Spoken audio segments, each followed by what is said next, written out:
A boy with a cruel smile and laughing girls behind his back said that they were expelling a young man named Ariak from the heroes group because he was of no use to them. Ariak looked up at them indifferently and asked if they were really going to expel him.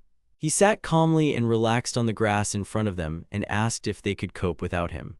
This young man's name is Ariak Mihama and he is 18 years old. He is an adventurer of the Granheim Kingdom. More precisely, he was an adventurer. Ariak stood up from the ground and scratched his head, telling them that if they wanted to continue traveling without him, he agreed. The angry guy in front of him reminded him in a raised voice that he was not doing them a favor. He then began to shout that he had been expelled from the party of a hero named Vivia from the Kingdom of Granheim, after which he asked if the hero realized what this meant. Ariak knew that Vivia Kalnoa said that she was one step away from killing the Demon Lord and also had a holy sword class. Everyone called him a hero. The girl behind Vivia confirmed that he was telling the truth, as did the man next to him. She told him that he was from the same village as them, so they took him to carry their luggage out of friendship. This woman named Tyria is a fighter. She has amazing abilities and she is able to fight without any protection at all, using her unique skills that strengthen her body. And the man's name is Elgar. He is the kingdom's shield, which has unimaginable power, and his giant defense skill makes his body impenetrable like steel. He confirmed Tyria's words. Another mage girl in the group is named Pulera. She is said to be humanity's trump card and has the power of 10,000 demon lords hidden within her. Her skill is Archmage. She suggested that Ariaku accept that he is trash. Vivia also turned to Ariak with a grin and pointed to the words of his companions, asking him if there was anything else to say. Ariak in turn answered that he did. He said that he had to go, so he said goodbye. Vivia was angry that the hero did not care, so he asked why he did not care at all, ordering him to listen. A girl came up to Ariak from behind and asked if he was leaving already. The hero turned around and looked at her while Vivia continued to get angry. The speaker was a girl with a staff. She also said that she had known for a long time that this would happen because the Lord had told her this news. Ariak addressed her by the name Alicia. She was a great saint. Her healing skills were simply amazing. Thanks to them and her divine beauty, she became famous not only in the kingdom but throughout the world. Vivia was pleased with Alicia's words, so with an even bigger grin he told Ariaku that even she thought the same about him.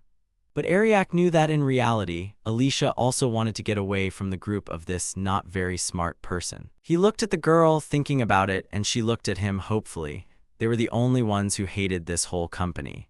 And then she looked away lifelessly, her mood worse.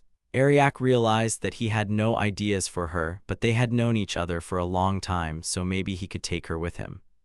For as long as Ariak could remember, Alicia had always followed him everywhere. In his memories, he remembered reading a book and she was watching him from behind a tree. She was very shy, so she was afraid to even say a word. However, now the girl has changed.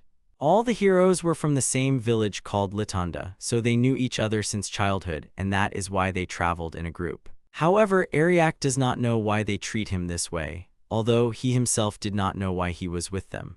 The guy sat down tiredly and said that they had already expelled him, so he asked why Vivia was pestering him, asking to be allowed to leave already. Vivia continued to laugh, asking if he was not interested in the reason. And without waiting for an answer, he said that Ariak doesn't even have a unique skill. He can't use either offensive or defensive magic. All he can do is support magic and poison removal. Tyria explained that without the necessary skills, he would only be a nuisance, and Elgar added that in a fight with the Demon Lord's army, he would be the first to die. Pulera also said that he was also giving false information, recalling that last time he talked about some kind of trap that did not exist. Ariak looked away, thinking that his lack of skills was no reason to exclude him. And then he said that he understood their reasons, but expressed a desire to say a few words before leaving, starting with his skills. But Alicia came up to him and interrupted him, asking him to just leave. He looked at her. The girl said gloomily that there was no need to destroy this group with your speeches. She was very serious. The guy was confused, nodded, and said that he understood Alicia. Vivia laughed and said that even she didn't want to see him. Then he came close, grabbed him by the collar, and told him to get lost quickly. Vivia looked into Ariak's eyes and told him how pathetic he was. Ariak looked back and said he understood.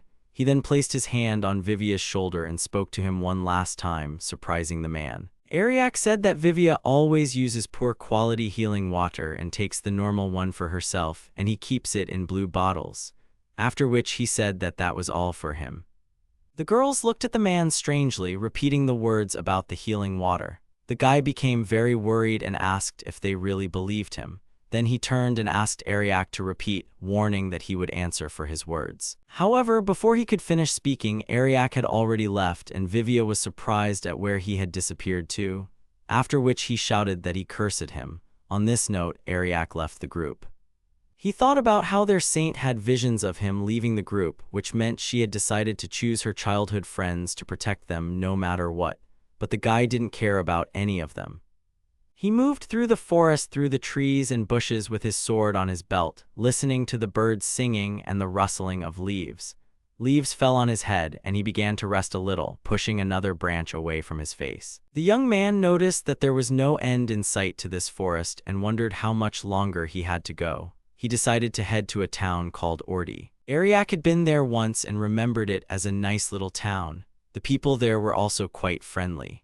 He thought that it would be nice to settle down there since nothing else tied him down. The hero looked at the huge trees along the way and stopped to drink from a stream running nearby. He took out a compass and compared it with the position of the sun in the sky, remembering that it would take about a month to get to the town. However, there were also advantages because traveling alone, he knew exactly what he needed from things and did not need to drag a mountain of junk. Then he thought about how Vivia and the others were doing at this time, looking away.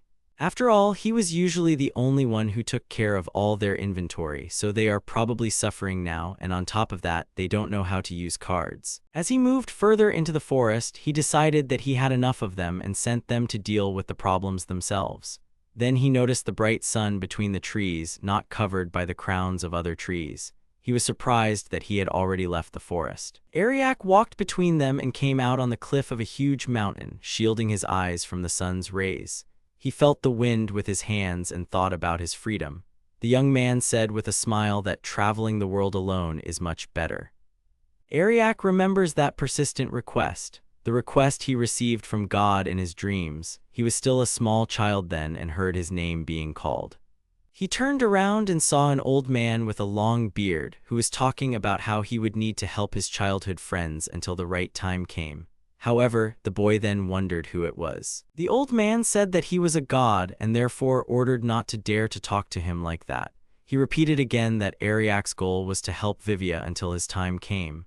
The boy said that he did not want to and asked to leave. God was surprised by such words and added that if he did not help them, these poor souls would die before reaching adulthood. The boy was surprised by such words, deciding that God was simply taking advantage of his kindness. Returning to the present, Ariak said that if he had already completed this task, then great, because they were really annoying him.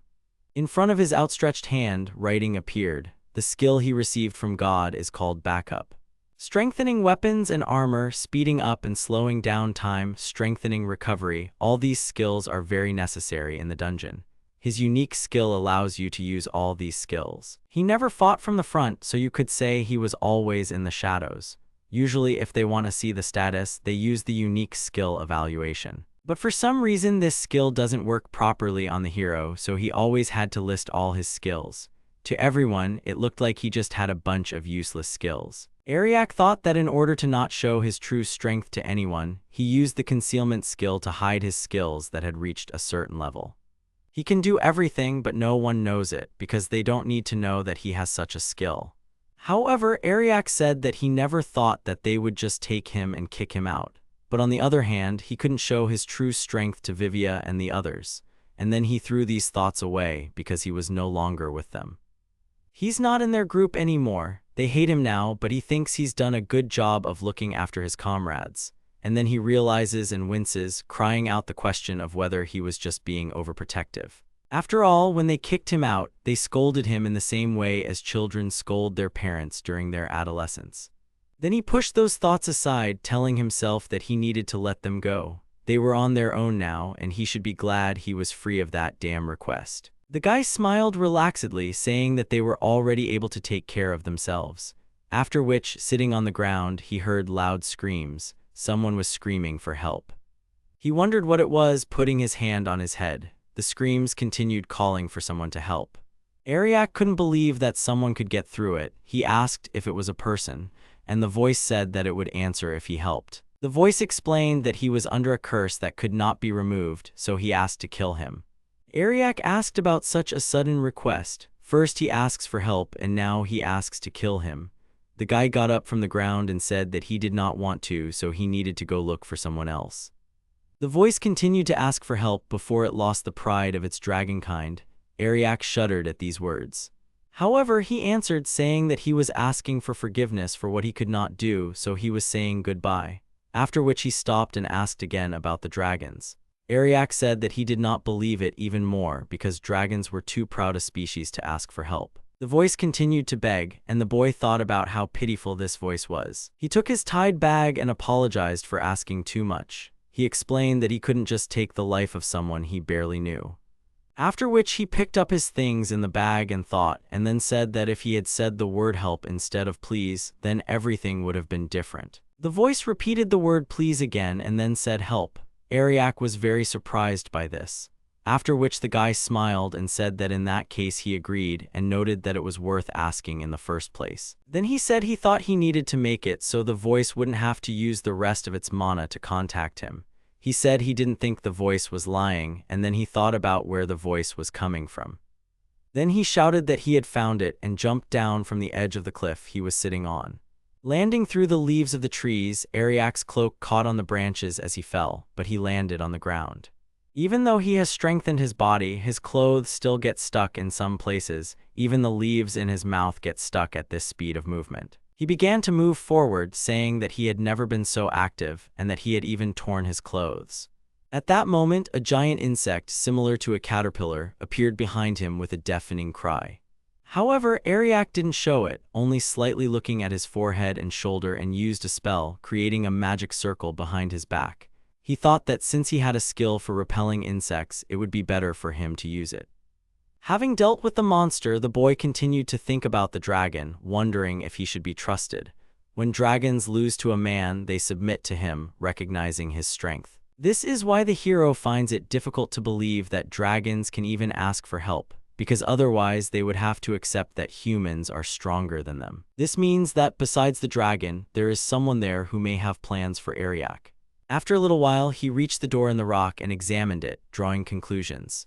The guy found a barrier that was probably weakened by the earthquake. He wondered if that voice really came from that place. He also looked around and noticed a large number of corpses, in addition to the crevice from the earthquake. Ariak assumed that these were all thieves who wanted to break in to find valuables, but were unable to. He also wondered if he could force his way through, but he rejected the idea because it would break everything. The guy exhaled heavily and said that he was already fed up with all this, but decided to first clean everything here and only then go. However, a man appeared behind the hero and said that the guy did not need to hurry. The man extended his hand to the side with the ball, and the corpses began to rise, turning into zombies.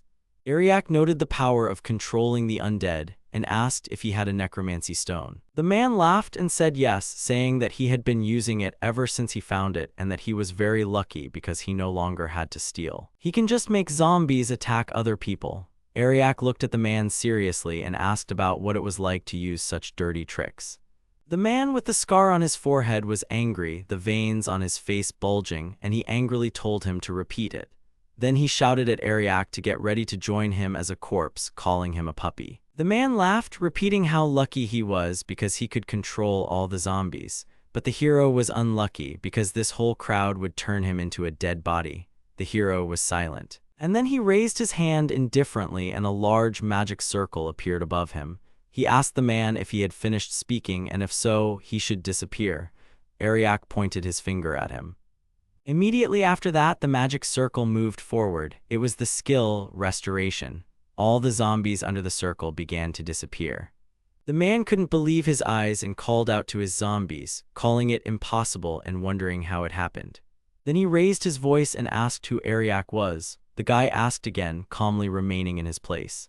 And then he replied with a smile that he was just the one who was expelled from the hero's group. because all he was good for was carrying luggage. The man fell to the ground and said that it couldn't be that a simple porter had such strong attack magic.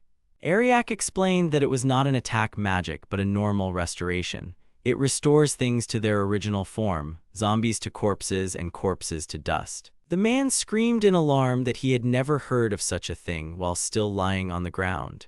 At that moment, a hand reached out and grabbed his arm. It was the zombie that had been under his control until then. The zombie pulled the man down and he screamed. Ariak told him to be careful because those who had not yet turned to dust would try to find a new body for themselves so they could attack the owner. The man started shouting at the zombies to stop and not come closer. Ariak closed his eyes and said that there was only one fate for him now, namely to be eaten. The guy noted that this was an excellent fate for someone who used the necromancy stone.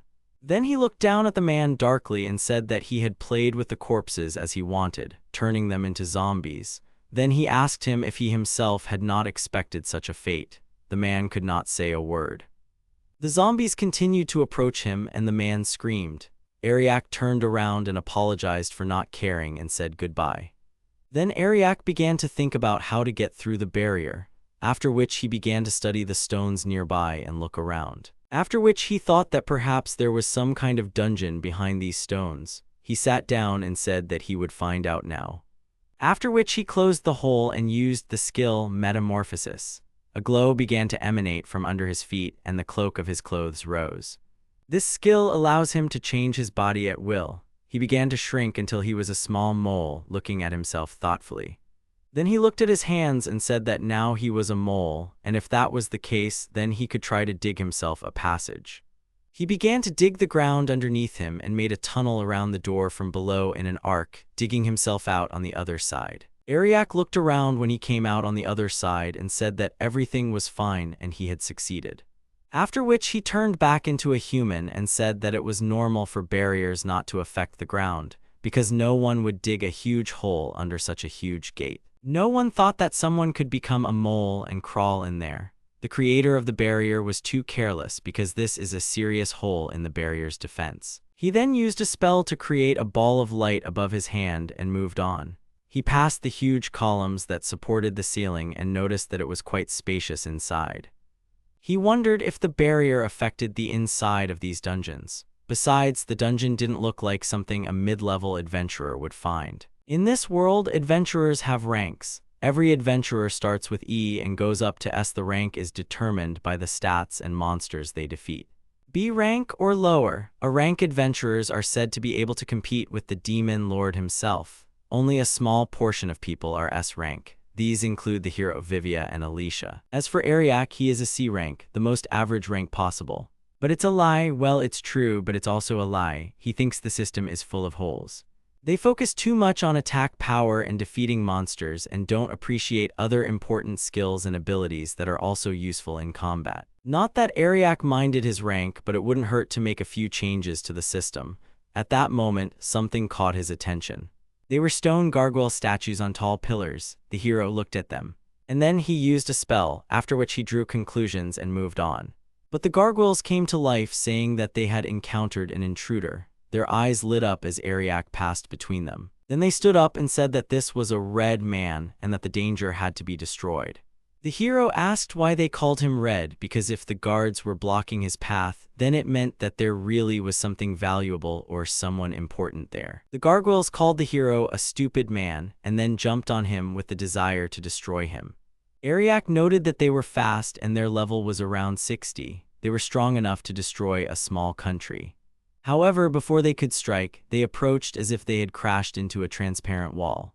Ariak said that he activated the skill of atmosphere manipulation and made the air turn into a wall. The gargoyles made a crack and said that they should not be considered so weak.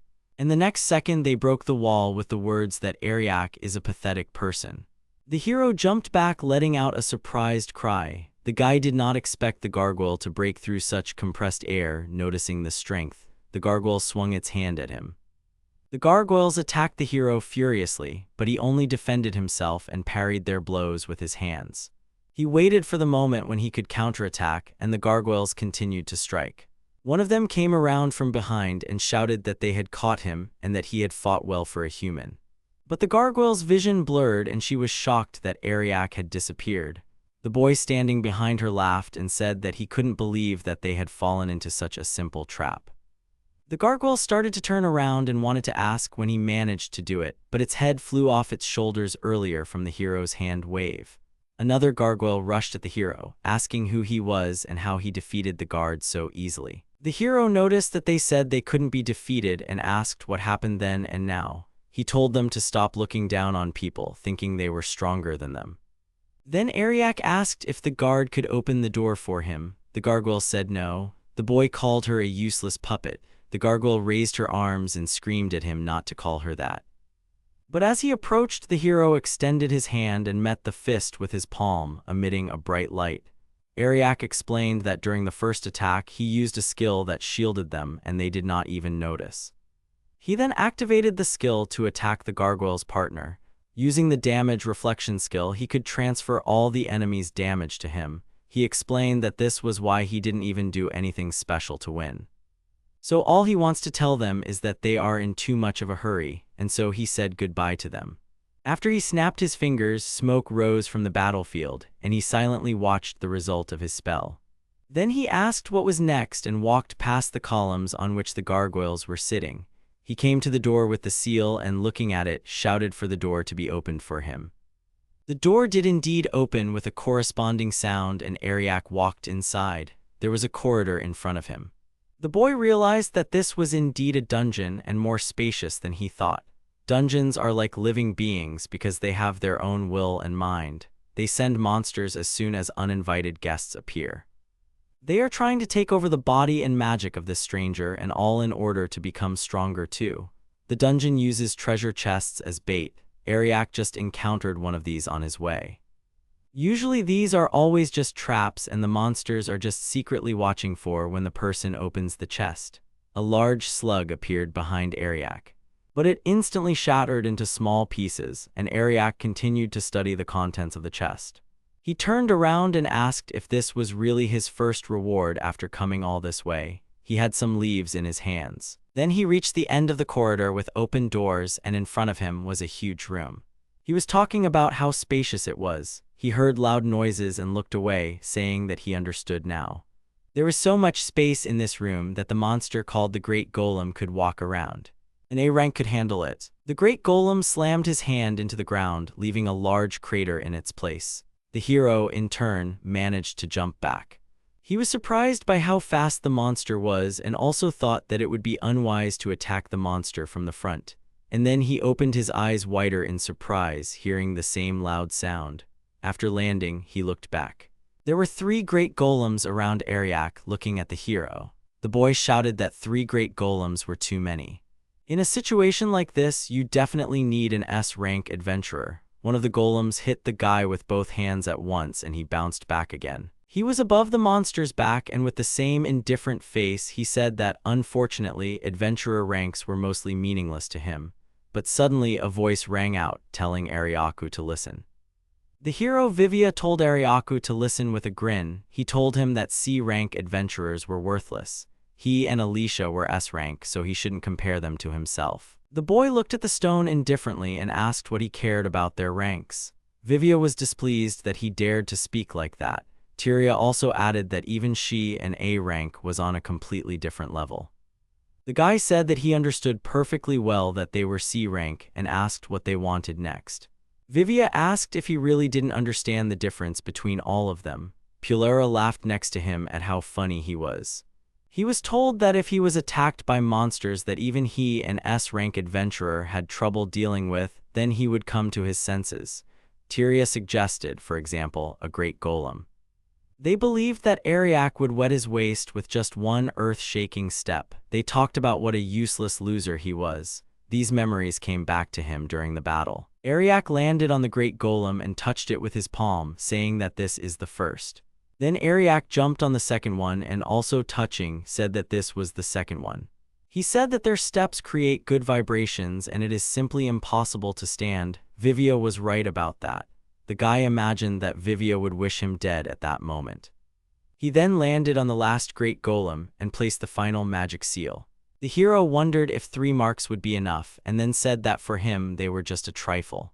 So I activated the marks, shouting for them to burn. The golems scattered into small stones. He landed on the ground as rocks continued to fall from the explosions and said that the rank system was full of flaws.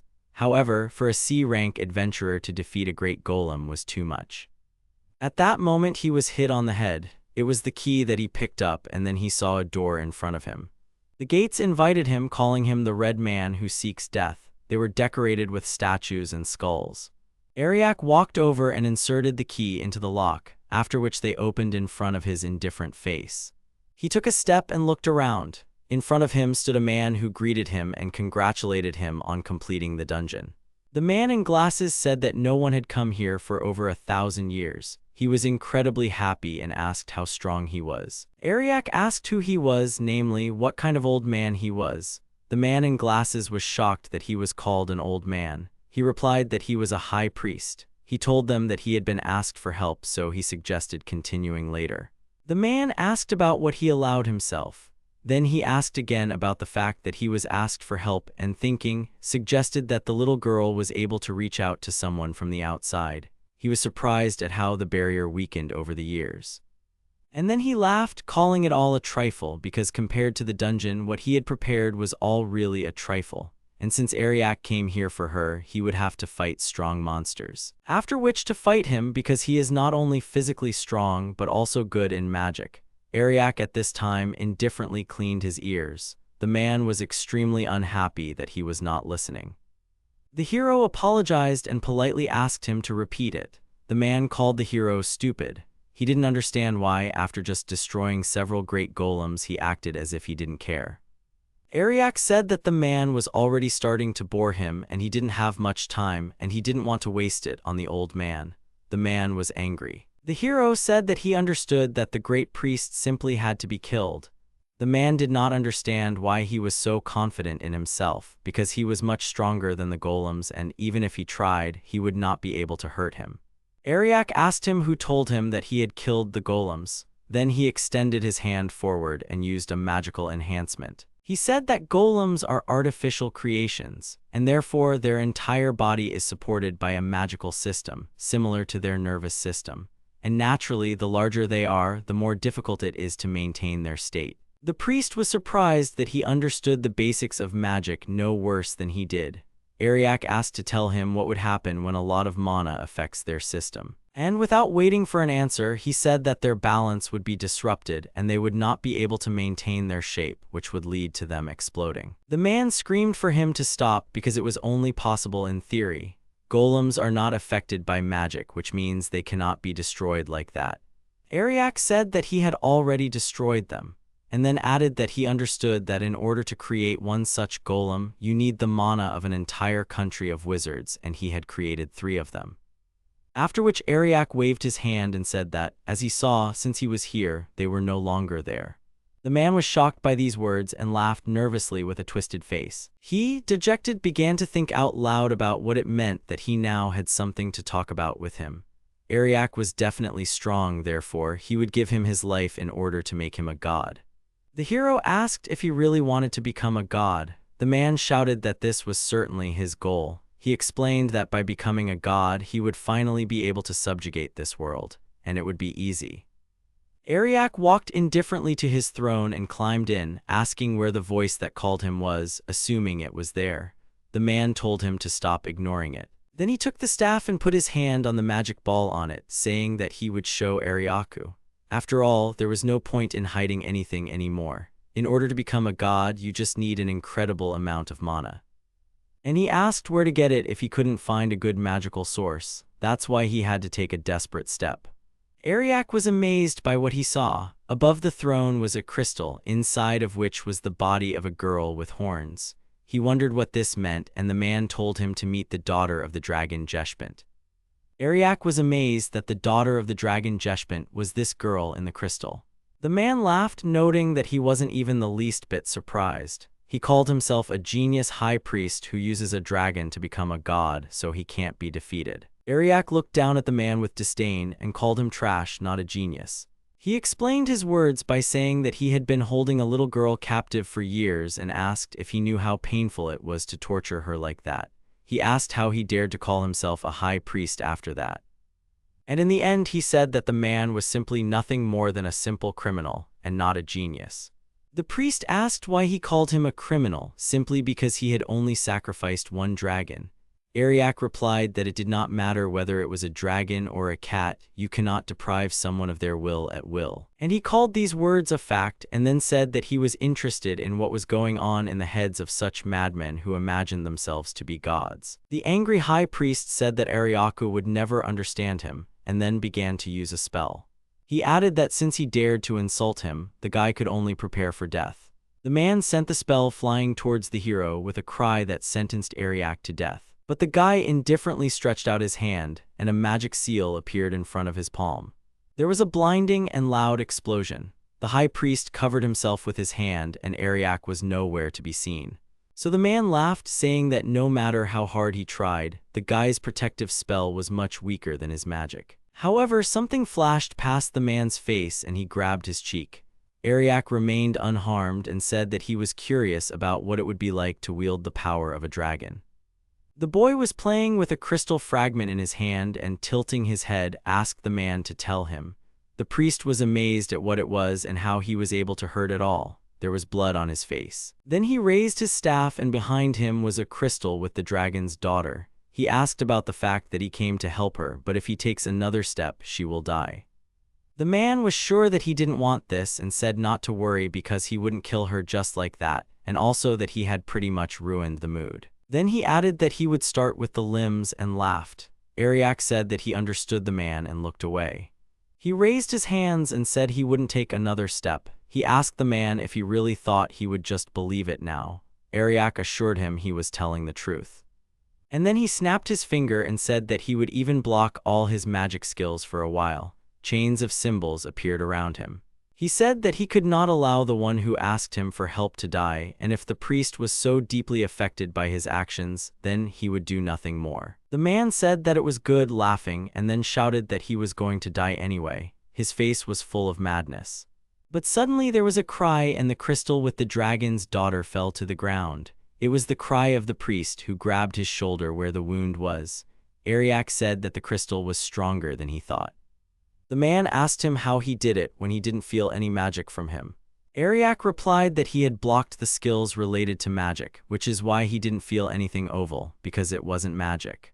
The priest with the severe wounds asked if he really took him for a fool since ordinary strength could not even scratch the crystal.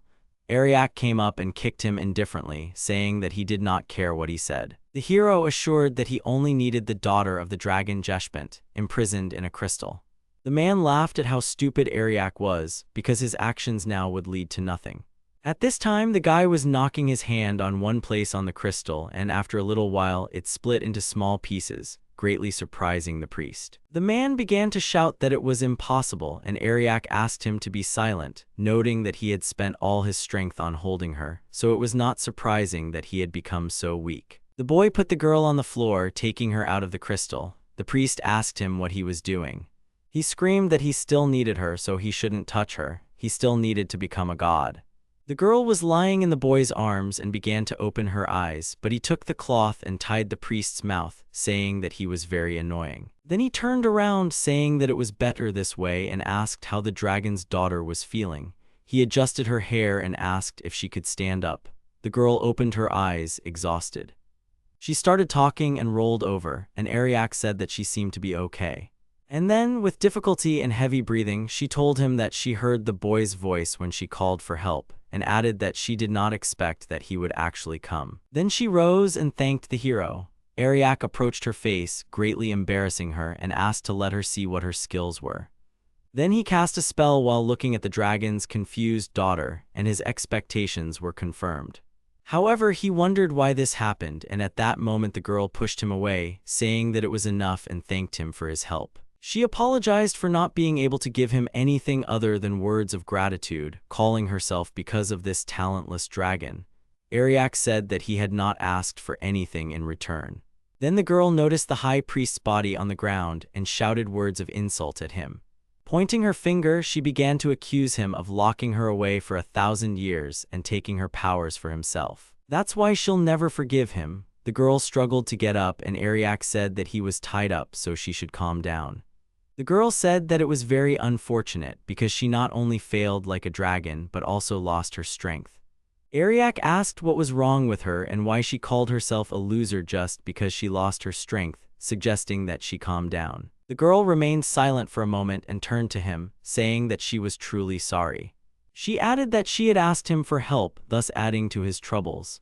Ariak was surprised and asked if it was necessary to be strong to be a dragon. The girl explained that they have 4 characteristics, namely long life, regeneration, enormous destructive power, and control of the sky. If you possess all of them, you can be called a dragon. And having taken them all from her, this man tried to become a god. Ariak was surprised that his words were true. The girl said that she did not know whether a human could truly become a god, but the power of the royal dragon bloodline was closest to him. Ariak asked again about the royal lineage, and the girl exhaled, hesitating. And then she raised her hand to her chest and said that she was the heir of the dragons, the youngest daughter of the Dragon King. However, since her 4 characteristics were weak, she failed as a dragon. She couldn't even control her power properly, so she changed to human form because it was easier. And having lost all her power, she was stripped of her title and banished. The girl looked at the priest. And she said that after this man caught her and held her captive in this place, sucking the rest of her strength out of her. Ariak noted that it was a great story about how she had spent the last 1,000 years. The girl said that her powers were already weak and now they were even worse, so she could no longer live like that. The girl took Ariak by the clothes and said that since he had come to help, he must fulfill her request, namely, kill her. She screamed that she couldn't live like this any longer and that it would be better to die than to live like this, being a weak dragon. The guy raised his hand to her face and the girl's eyes opened. He flicked her face with an indifferent look. The girl screamed and grabbed her forehead, asking why he hit her. Ariak asked in response if she had come to her senses, and she answered that she had been in her right mind from the start. The hero asked her why she had called him and added that he had not come to kill her. He asked if she remembered what she had said then. The girl looked into Ariaku's eyes and, crying, hesitantly replied that she had told him to help her. The guy put his hand on her head and said that it was true. The girl looked at him with tears in her eyes.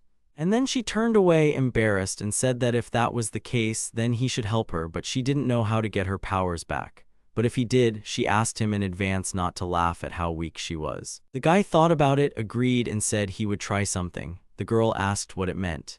She didn't believe that he could really give her back her strength. The guy stretched out his hands and cast a spell, saying that there was actually a reason for her weakness. A seal appeared under the girl's feet. He said that there had been a curse all this time. This guy is a real sage. The guy creates a magic circle in the center of the pedestal. The girl stands on it, puzzled, and asks the guy again about her curse. He confirms her words and says that according to the results of the analysis of perception of abnormality and concealment of cancellation, she had a rather rare curse on her. The girl doesn't understand and asks the guy again, thinking about this curse. The guy notes that the girl already knows everything. Ariak says that because of this curse, the 4 powers, namely longevity, regeneration, destructive power, and dominance of the sky, were seriously damaged. Not only that, they were stolen by man. If they break the curse, her powers will return. He says he'll just do a little rollback. The girl is a little skeptical of his actions. The guy uses the curse removal skill, combining it with recovery, and will return her powers. He also activates time acceleration to make her recover faster, asking the girl for forgiveness. The girl freezes in place and begins to tremble. She begins to hold her throat and choke, unable to utter a word. The guy stretches out his hand and dark smoke comes out of the girl's chest. The girl's eyes turn black and dark energy comes out of her mouth. She falls to her knees and pushes her chest forward. The dark energy was completely pulled out of her and she finally took a deep breath, falling right on top of the guy. He catches her and asks if she's alive. She doesn't make a sound and then breaks away and looks at the guy with happy eyes and an embarrassed face. Her face changes and she starts breathing. Ariak is surprised and says that everything is as expected from a dragon. The girl says that because of the guy she lost consciousness for a short time. They notice a dark substance that was above their heads and think that this substance was a curse. The girl asks the guy what that thing actually was in her. The guy confirms her words and says that it is so intricate that they would not be able to notice with a normal inspection. The guy says that this curse deprives the dragon of the meaning of life. This anti-dragon spell suppresses the dragon's powers. It was because of this thing that the girl was so weakened. Suddenly this substance rises and then enters a person who was near the company. His face changes to sinister, and a little of this dark energy comes out of his mouth. The girl notes that this curse has turned into a person. The guy confirms her words and says that it has returned to the caster. It seems to him that the cursed person was forbidden to use curses again. The guy says that this curse is created to neutralize the dragon. The girl goes down the steps and looks forward a little, swept away. She looks at the crumbling human skeleton and then says that it is a curse to neutralize the dragon. She looks at it with an ominous expression. Her pupils have narrowed. Suddenly she raises her hands and does not understand what just happened to her. She is embarrassed but happy to realize that her strength is growing. The guy says that the thing that was stealing her powers is gone, so he thinks it was regeneration that cured her so quickly. She gives him a thumbs up. A huge magical ball emerges from her finger and gradually grows. She then shoots it upwards, creating a huge pillar of magical power. The girl tells the guy that she is very grateful to him for giving her back her power. She thanks the guy shyly and with a smile on her face. Ariak says that there is nothing special about it, to which the girl says that the guy is acting strange, after which she again turns to the guy and shyly tries to tell him something. She gets very embarrassed and asks the guy what she looks like. She asks the guy about his favorite type of girl, addressing him as a master. He says he doesn't care. The girl didn't expect this turn of events. The girl cries a little, saying that she thought her body was much better at the previous moment, to which the guy refutes her words. Ariak says he actually thought she was beautiful when he met her. She's still beautiful even after her powers returned. He says he never thought he'd say something like that. He asks the girl for forgiveness for hurting her. He thinks that she is one of the most beautiful girls he has ever met, and her pupils and lips are like precious stones. She also has graceful hands and body. He says that he doesn't think there is a single guy who would pass by without looking back. The girl understands everything and says that's enough. Girl says guy is empty-headed. Guy asks girl again. Anyway, guy always wanted to use judgment on her status. Girl says she doesn't care. The girl says it would be okay if he looked at another part of her. The guy is surprised at what her status is. The girl addresses the guy whether he listens to her or not. Her level is 99, health is 1,029,030, mana is 284,048, attack is 98,940. The guy says it's a lot bigger than he thought. He then turns to the girl and asks her if all dragons are like this, to which she says it's too big. The guy thinks for a bit. He understands and sees that something has emerged in front of him. The girl doesn't understand what's going on here, to which the guy says that some title has appeared. Ariak says that this title means that he is a divine dragon who has received a rider. He understands that this title sounds quite respectable. The girl says that she does not think so. She understood that the master will fly on her. He says that one day a dragon and its rider became very close and bonded. The rider was known as the Dragon Knight. Dragons who befriend a Dragon Knight have a higher status. The guy points out that these are divine dragons, to which the girl says that gods have many difficulties and she is nothing more than the daughter of the Dragon King. She does not think that she is a divine dragon. The boy says that the girl wants to say that the boy was the one who would awaken the divine dragon in the girl herself. The girl actually feels a divine aura around the master. The girl asks the guy if he has any guesses about this, to which the guy replies positively. Ariak doesn't understand why he is now a Dragon Knight, to which the girl says that they are doomed partners. The girl says she forgot to introduce herself, even though they are now doomed partners. The guy says she is right. The girl introduces herself as Colette Ureshii. She is the youngest daughter of the ruler of the Jeshpant Dragons. The boy introduces himself as Ariak, and he has recently become separated from his party. He is currently traveling alone. The girl says that Ariak will tell everything along the way, to which he asks her to stop. He does not understand why she is going with him and why she decided that he would agree to this. She says that this is all because Ariak is her doomed dragon knight since he saved her. She begins to cry and says that turning a blind eye to her would be shameless. The guy says she should go back to her city, to which she says she can't because she was kicked out. He says she's right because she got her powers back. She said that the one who cursed her could be from her village. When they were choosing the next Dragon King, Colette was a nuisance. Even if she returned to the village, she would only be a nuisance. The boy apologizes to the girl for asking her about it. She says that everything is fine because thanks to all this she met the master. So she asks the guy if she can go with him and asks him very much about it. The guy thinks for a while.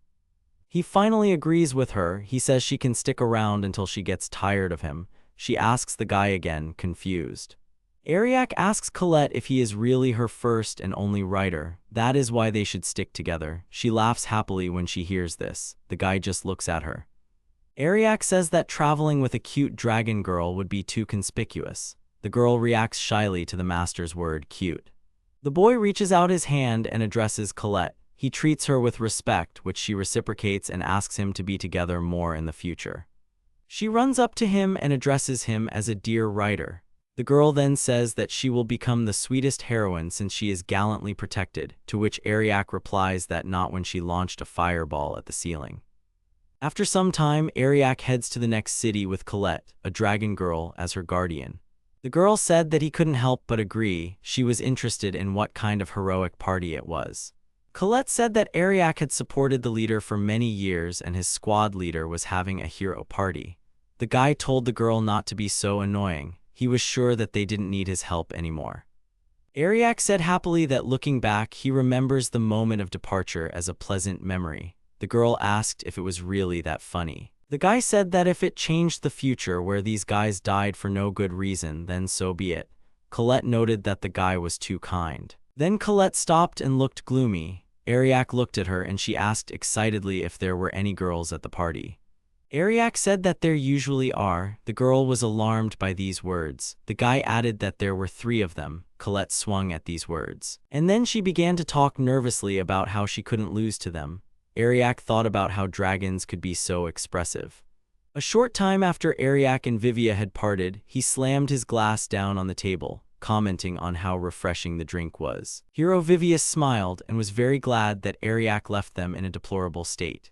Tyria confirmed that it was true, and Pulara added that the guy was crazy. Vivia turned and addressed Alicia. The Holy Virgin Alicia looked out the window silently, so Vivia assumed she thought the same.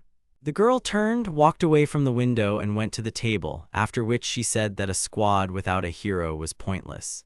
Vivia did not understand what she meant. And then they started saying that it was for sure, because as long as Vivia was with them, there would be no problems. After all, he was a hero.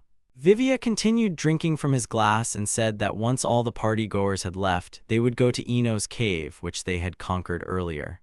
The girls noted that this happened 3 times. At this time, Ariak and Colette came to the city. The girl was amazed at how prosperous it was, and Ariak said that it was a big city. Then he turned around, noticing Colette picking up a cat on the street. Passers-by were also looking at her. Colette turned to Ariak and said that there was a pleasant smell coming from that direction. So the girl smiled and suggested that he go there, calling the guy her master. The passers-by were amazed that she addressed him in such a way, looking at him strangely. Ariak called out to the girl with a gloomy expression on his face. He said that if she wanted to go, he would go with her, but asked that she be quieter and less noticeable. The girl with glowing eyes said that she understood. The heroes walked to the restaurant building, where Colette ordered a large number of dishes. She picked up the roast pork and said she would take it. Ariak said that, hungry as she was, she should think about it carefully. The girl started biting into the whole pork with glowing eyes and talked about how delicious it was. The guy said it was called dragon's stomach.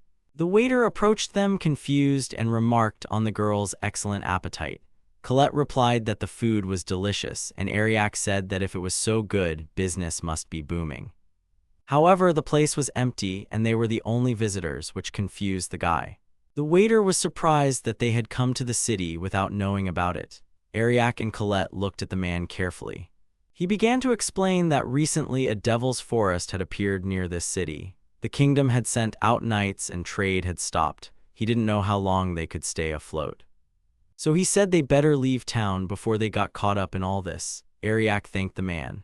Colette in turn asked what the Devil's Forest was, and Ariak explained that it was a kind of monster nest built by the Demon King, and unlike dungeons, monsters could come out of them.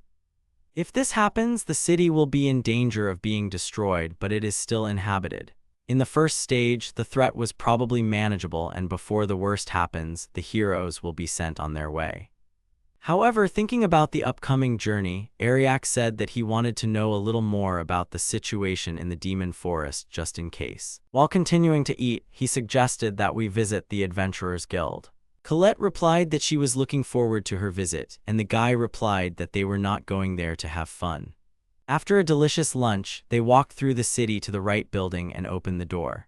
In front of them was a large number of different adventurers communicating with each other. However, they immediately turned their attention to Ariak and Colette, falling silent and looking at the heroes. The boy walked past indifferently. Colette followed him and noticed that the atmosphere was not the best. Ariak replied that it was not because of the Demon Forest. He went up to the counter and called the administrator. The girl, without looking up from reading the document, answered that if he was an adventurer, he should give his name. The boy replied that he was Ariak Mihama, a C-rank adventurer. The girl at the counter suddenly stood up and shouted. The people in the Adventurers Guild began to talk about Ariak, asking if the hero had been kicked out. Colette asked why they were making such a fuss. The guild worker politely asked to wait for 1 minute because there was an order from the kingdom. Ariak looked at her calmly. He leaned against the counter, repeating the words about the decree from the kingdom, and Colette was glad that her master was famous. A question began to come from the guild about why now, and the heroes turned around. A man came out to them with a paper and asked the boy if he was the one who called himself Ariak Mihama. Ariak asked about him taking it and added that he would have to prove it. The man replied that he wouldn't have to because he fit the description on the flyer perfectly. He also said that he didn't expect the guy to shamelessly come to the guild.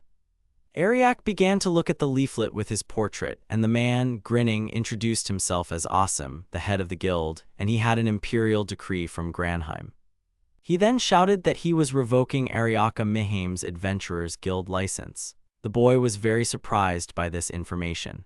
People in the guild began to discuss revoking the license because to deserve something like that, you would have to commit a terrible crime. Colette was displeased with their words, asking if they thought the master was a fool.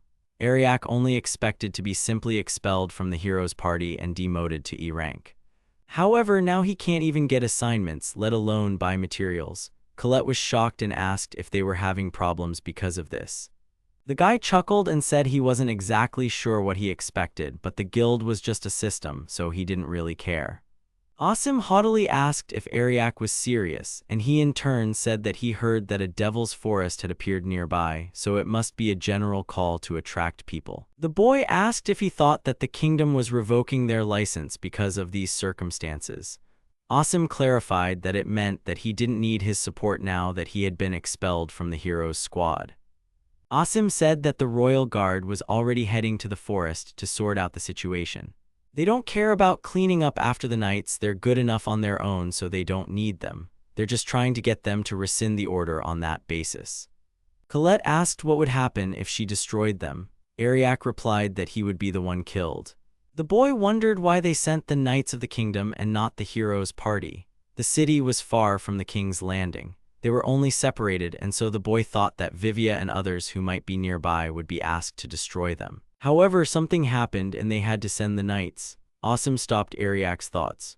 He said that there was no use for them anyway from a useless person like Ube. After the royal knights killed the boss deep in the forest, the adventurers should do some cleanup there. The people in the Adventurers Guild building confirmed Awesome's words and suggested that Ariaku leave because he was out of place. Colette was very angry with these words, and the guy silently turned around and began to leave, calling the girl to follow him. People smirked at this decision and the girl did not understand it. However, before they could leave, a knight with blood and broken armor burst into the guild and fell to his knees. Everyone began to look at him with horror as he slid down, holding onto the door and resting. After which he reported that it had not been possible to destroy the Devil's Forest. Everyone was horrified by this.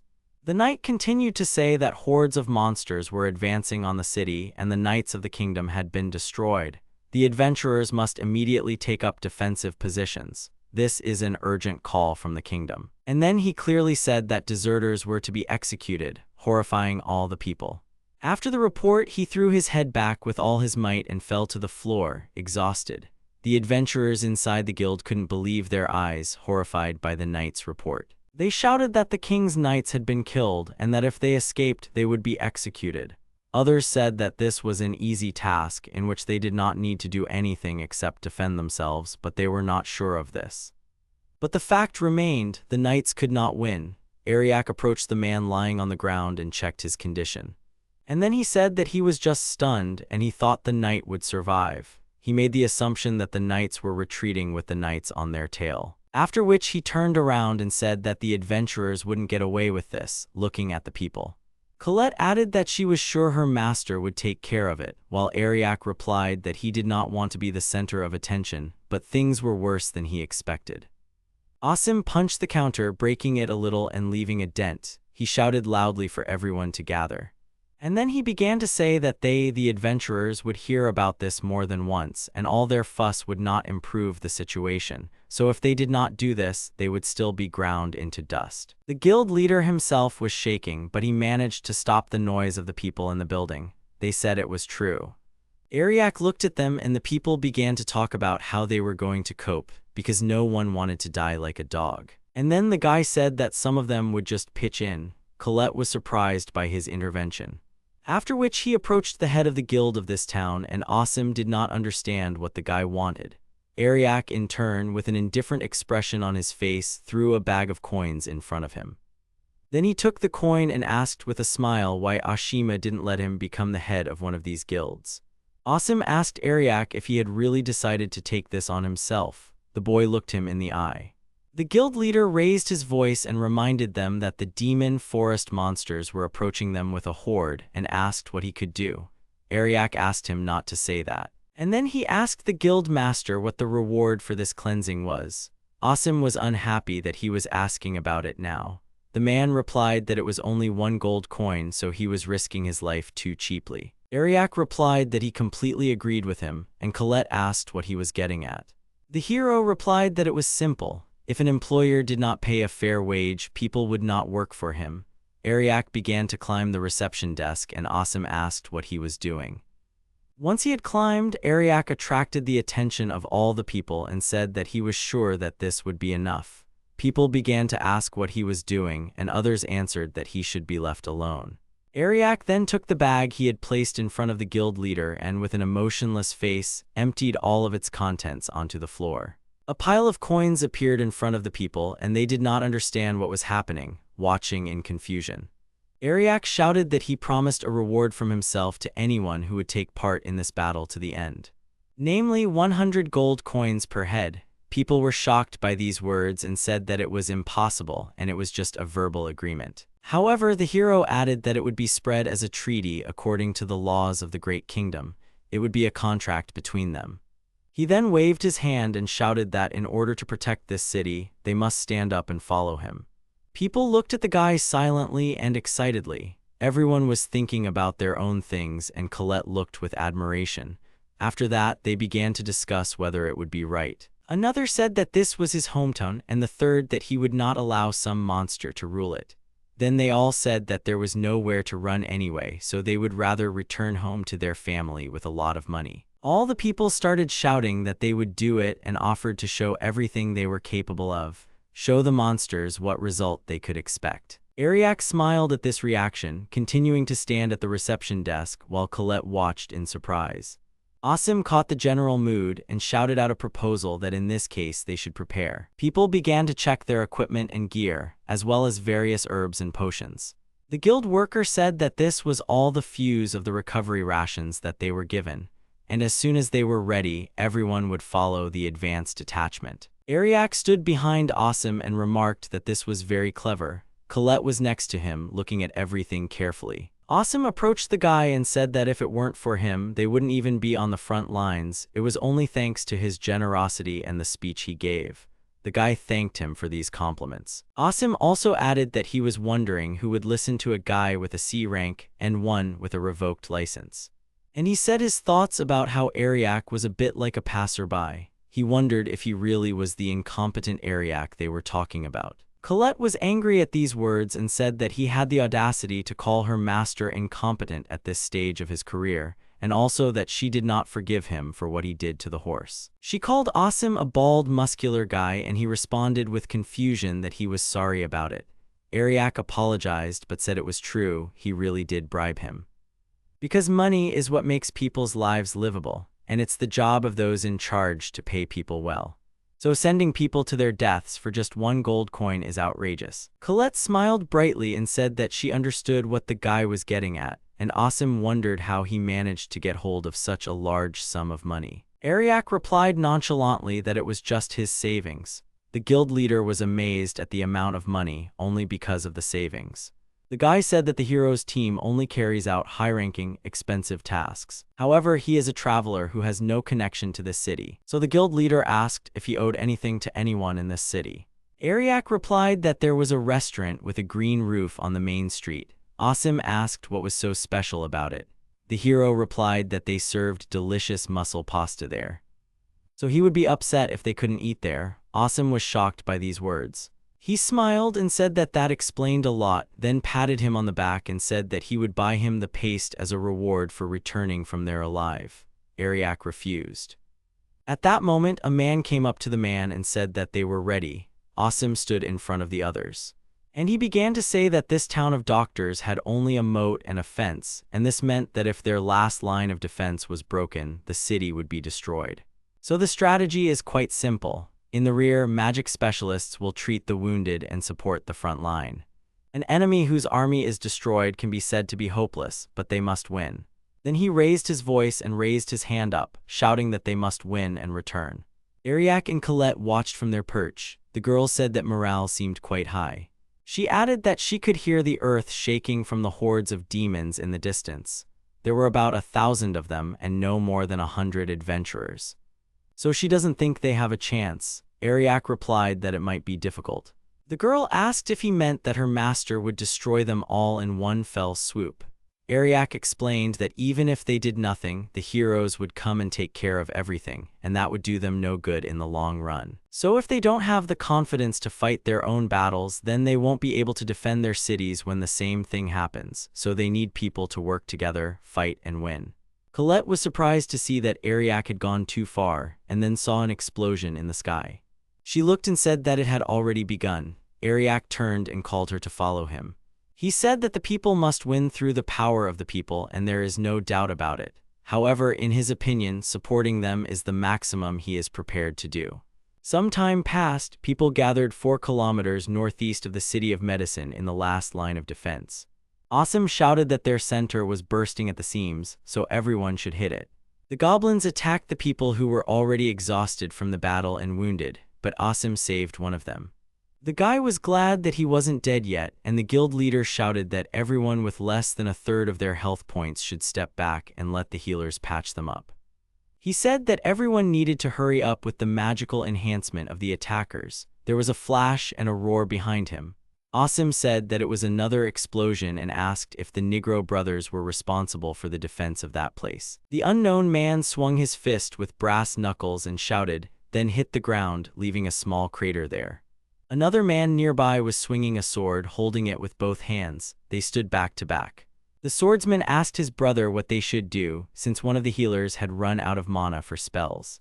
The goblin stabbed the man with the knuckle dusters in the shoulder, and the swordsman turned around worriedly to check on his condition. The wounded man told his brother to look ahead because the enemy would not wait for him. At that moment, the goblin with a club attacked him. He shouted that he should not even think about surrendering, because if they lost this fight, then their homeland would be finished. At this point, a knight approached Asim and said that the left flank was suffering heavy losses, and the Neal brothers were wounded and they were on the verge. Asim ordered not to let them break through and to keep reserve recovery potions ready. The knight also told the guild master that the right flank was also requesting reinforcements. There appeared Gudraks, monsters that look like caterpillars. That's why they need 3A rank adventurers. Asim angrily shouted that they couldn't provide them, so the guy should tell them to take care of it themselves. He said that he also has problems because they are in the minority, and the enemies do not even think about stopping. The knight called the guild master again, and he angrily asked what it was this time. The knight pointed his finger in front of him. All the knights nearby also looked in that direction. Asim turned around and his pupils dilated. A huge monster, several times larger than an ordinary man, with horns and fangs, appeared before the adventurers of the City of Medicine. The warriors couldn't believe their eyes. Asim stuttered out the word Sanguk. It was the Cannibal King. People said that it couldn't be. There was a monster of rank S in front of them. They were terrified. The Cannibal King began to suck in air with his mouth, and Asim, noticing this, ordered everyone to retreat quickly. The monster began to scream furiously and deafeningly, opening its huge mouth. Its pupils were black. People retreated quickly. However, due to the scream, they fell to the ground. Only a few were able to stand on their knees. The adventurers could not control their own bodies. Asim looked around at his comrades, and he began to call for a healer while the Ogre King looked down on them. The people were calling for anyone who could move. The goblins and other monsters decided not to waste time and began to approach the immobilized elf among the warriors. The girl closed her eyes, accepting her death, and blood flew. However, it was not hers, but the monster's. Ariak chopped off the head of a goblin, swinging his axe in front of the adventurer. She opened her eyes in surprise and saw the hero's back, or rather, his black cloak. The head lay separately on the ground, and the girl could not say a word. The boy told her that it was the skill of the Cannibal King called intimidation. Then he turned to her over his shoulder and asked if she was hurt, because an ordinary adventurer simply couldn't cope. The girl looked at Ariak with admiration and said that everything was fine, thanking him on behalf of the elves. Colette, with an intimidating smile, jealously answered for Ariak that she was glad she was okay. Asim, who was lying on the ground, called out to the hero. The guy greeted the guild leader, and also added that he looked better than Ariak expected. Asim asked him not to say stupid things. He asked why Ariak was here since he was a C rank. He thought the guy would die in an instant. Ariak looked at Asim and told him that, in fact, they were the ones who did what he asked them to do. Then he got into a fighting pose in front of the Cannibal King and said that they would definitely win. Colette was warming up her hands nearby. Ariak waved his hand, turning to the other adventurers and shouting that there was still more to come. He then activated his skill and encouraged everyone to rise to their feet by extending his hand forward. The guy used a spell to increase mental stability. People began to come to their senses. And then they rose to their feet in surprise, feeling their own bodies very light and surprised that they could move. Ariak turned to Colette and said that now they could defeat the Cannibal King. The girl ran happily. Then she bounced off the ground with a mischievous smile, leaving a small dent on it, and spun in the air. After which she used the dragon's fiery breath on the army of goblins and other monsters. The adventurers were amazed by its power and covered their eyes with their hands from the flash and fragments of earth. The girl then landed on the ground and turned to the hero, asking what he would say, whether she had lived up to his expectations. Asim asked worriedly who the little girl was. Ariak replied that they were still causing a big stir. The guild leader said they had some time left, but the enemy was still advancing. Ariak asked him for a minute. And then he said that it was hard to overcome the difference in level with tactics alone. It was very hard to defend against an enemy that outnumbered them 10-1 when their defenses were so weak. Asim noted that he knew this very well. Ariak replied that he wanted to say that the problem was in the numbers. The guy seriously stated that he would use the skills to increase his stats tenfold. Asim was shocked by these words and asked again. Ariak squatted down and said that he would reduce the opponent's statistics by 10 times. This would change the gap in strength. Asim assured the boy that it was impossible and he would not be able to do it 10 times. Besides, he would not be able to defeat this horde of enemies. The boy seriously replied that he could. And then he assured him that he shouldn't worry, and all he needed to think about was how to win. Ariak then placed his hand on the ground and activated the skill Total Harm. A magical seal appeared under his feet. The adventurers looked at the white balls of light that appeared in surprise and began to catch them with their hands. The guy thought about using the skill on all the adventurers on the target field. Asim was extremely surprised that he could do this to everyone because there were hundreds of them. Then Ariak put his finger to his forehead and said that he would start with the skill damage reduction. It reduces the amount of damage received from enemies. The guild leader looked at his hand, saying it tickled. Then he said he didn't think it would close the tenfold gap in strength. Ariak asked who said it was the end. Then the guy increased his speed of movement with the skill agility. People noticed how their body became light. Third, Ariak has increased the accuracy of dodging attacks. This will prevent attacks from directly hitting adventurers. The fourth skill is invulnerability, which gives them a high chance of ignoring damage and activates the state of its absence. The fifth skill is chaotic dodge, which increases the chance of dodging without taking damage. This will ensure that they will never take damage.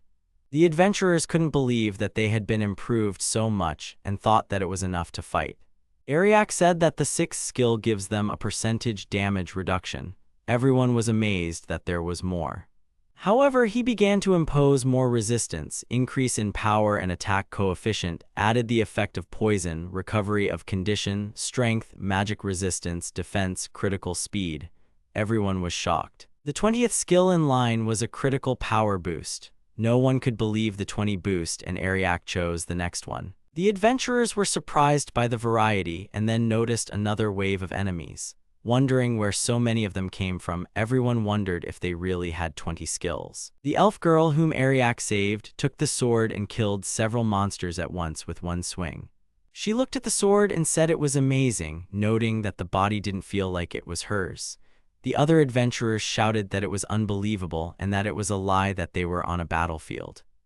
Asim also killed a horde of monsters and said that this power is slightly fluctuating.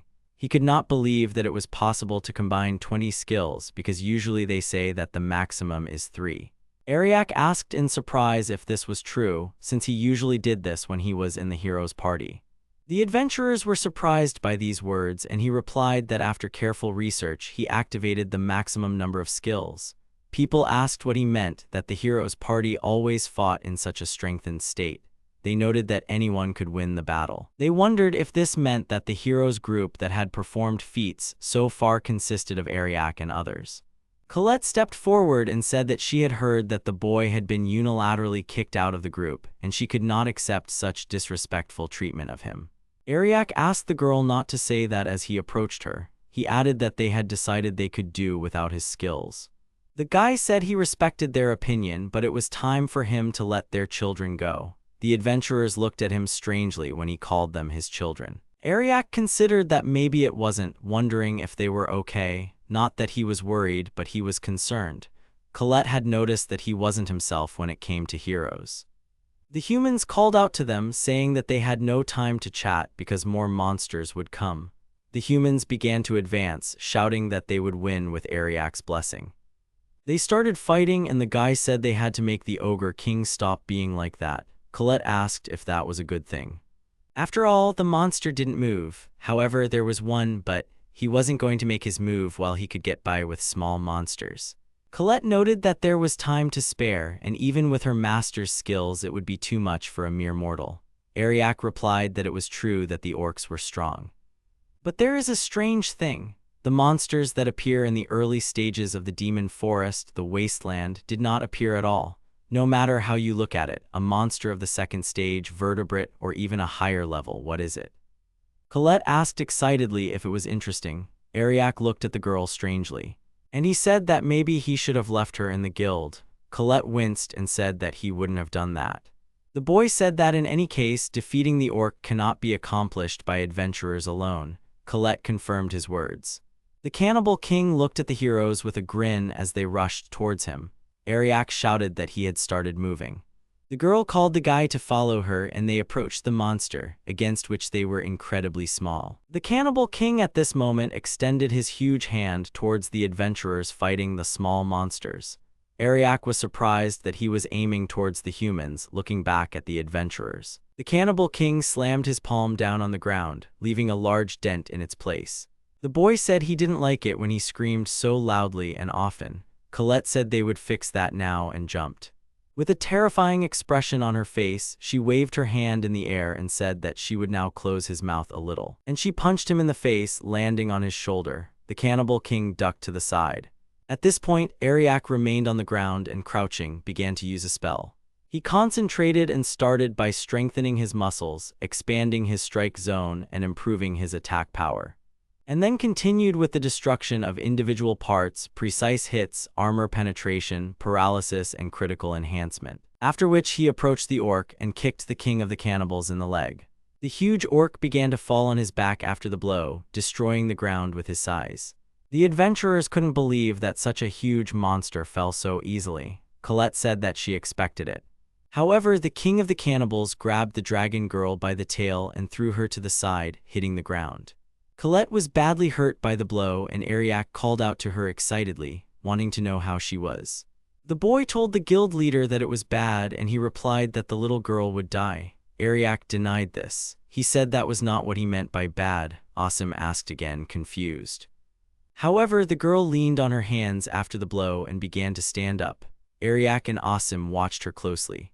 The girl, in a rage, said that she would never forgive the monster, and then offered her master to show what they were capable of. The boy agreed with a sigh, adding that he was, after all, her dragon knight. He began to approach her. Then he hit his chest and said that he wanted her to experience this power. A bald man punches the animal, yelling for it to take the hits. Behind him, a dark-haired guy prepares to attack. The leader wipes the sweat from his face and says that it was the last one, and his subordinate says that the left wing was handed over, that they were finished with destroying the monsters. The leader accepts this information and tells them to go help the detachment in the forest. He obeys him. The leader shouts to Ariak that they are done here and that there is only one left. At this point, his gaze freezes in shock. The huge monster screams, the men tremble in fear and close their eyes, saying that he is starting again. Korarete speaks to her master, suggesting to end this already. She is confident and speaks without emotion. The master thinks that Korarete is quite strong. He can't argue with that, but will she be able to handle the title of Sacred Dragon? And he is afraid of the consequences, since it is a big responsibility. Korarete is given many abilities, and she is indignant that there are so many and that he underestimates her. He apologizes and says that this is his habit since the time when he was in the party of heroes. Korarete smirks and says that if she considers this as an expression of love for her, then she is filled with strength. He looks at her in shock and does not understand what this feeling is. Like a resonance, something is emerging. Sacred dragons mostly take power from their masters, the dragon knights, and thus unlock their potential. He tells her in his mind that if she really is a sacred dragon, then she should use his power as a dragon knight. He gives her the skill of a decisive battle. He tells her to show her true form. She is the divine dragon Jespent. The huge dragon breathes, steam is visible from her mouth. All the guys covered in bruises and blood look at the dragon in shock. Even the leader looks with eyes full of shock and horror. A huge dragon against a monster. The decisive battle skill is a skill that restores all power for a while, so it is called that because it is used to deliver the final blow. With his help, she will not have to hold back. She will show all the power she is capable of. She addresses the Ogre King and says that her master, the Dragon Knight Ariak Mihama, and she, Kalito Dubraces, will judge him. The dragon takes in air to release flames. She directs the fire at the Ogre King, causing a huge explosion. Even Ariak uses his elbow to shield himself from the force of the blow. The leader looks up in horror and sees only smoke from the fire. Everyone is shocked, saying, "Wow, the Ogre King is gone without a trace." Colette turns back into a girl and falls down.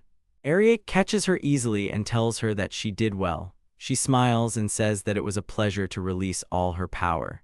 Everyone looks and says with admiration that this is the hero, how cool it is. The leader falls heavily and says at length that it is over. Ariak turns around and says that they have defeated the Ogre King, so they are no longer in danger. Suddenly, something bright flashes in the sky. The leader says that this is a sign that the detachment from the forest has finished its battle. The other soldiers smile and say that it really is over. They shout that a miracle has happened. At this point, Ariak becomes indignant and asks them if this can be called a miracle. The soldiers turn to him in surprise. He states that this victory is not at all a coincidence. It is all their merit, their treasure, their invested work. He tells them that they did not give up no matter what and reached the very end. They won this victory by risking their lives. Ariak suggests that they all return to the city. He and Kolto turn away while the others squeal in joy and happiness. Ariak says that this is a triumph for the heroes. They return to the city, the soldiers' families greet them warmly. Ariak and Colette watch them and then leave. They are asked if they are leaving already, and he replies that yes, he is leaving because he has had enough rest. The soldiers say worriedly that they have not repaid their debts. Ariak remembers how he has been treated with too much respect these last few days and says that he has had enough. The leader turns to the boys and says that they shouldn't hold him so tightly. Ariak tells Ashima that they owe him a lot.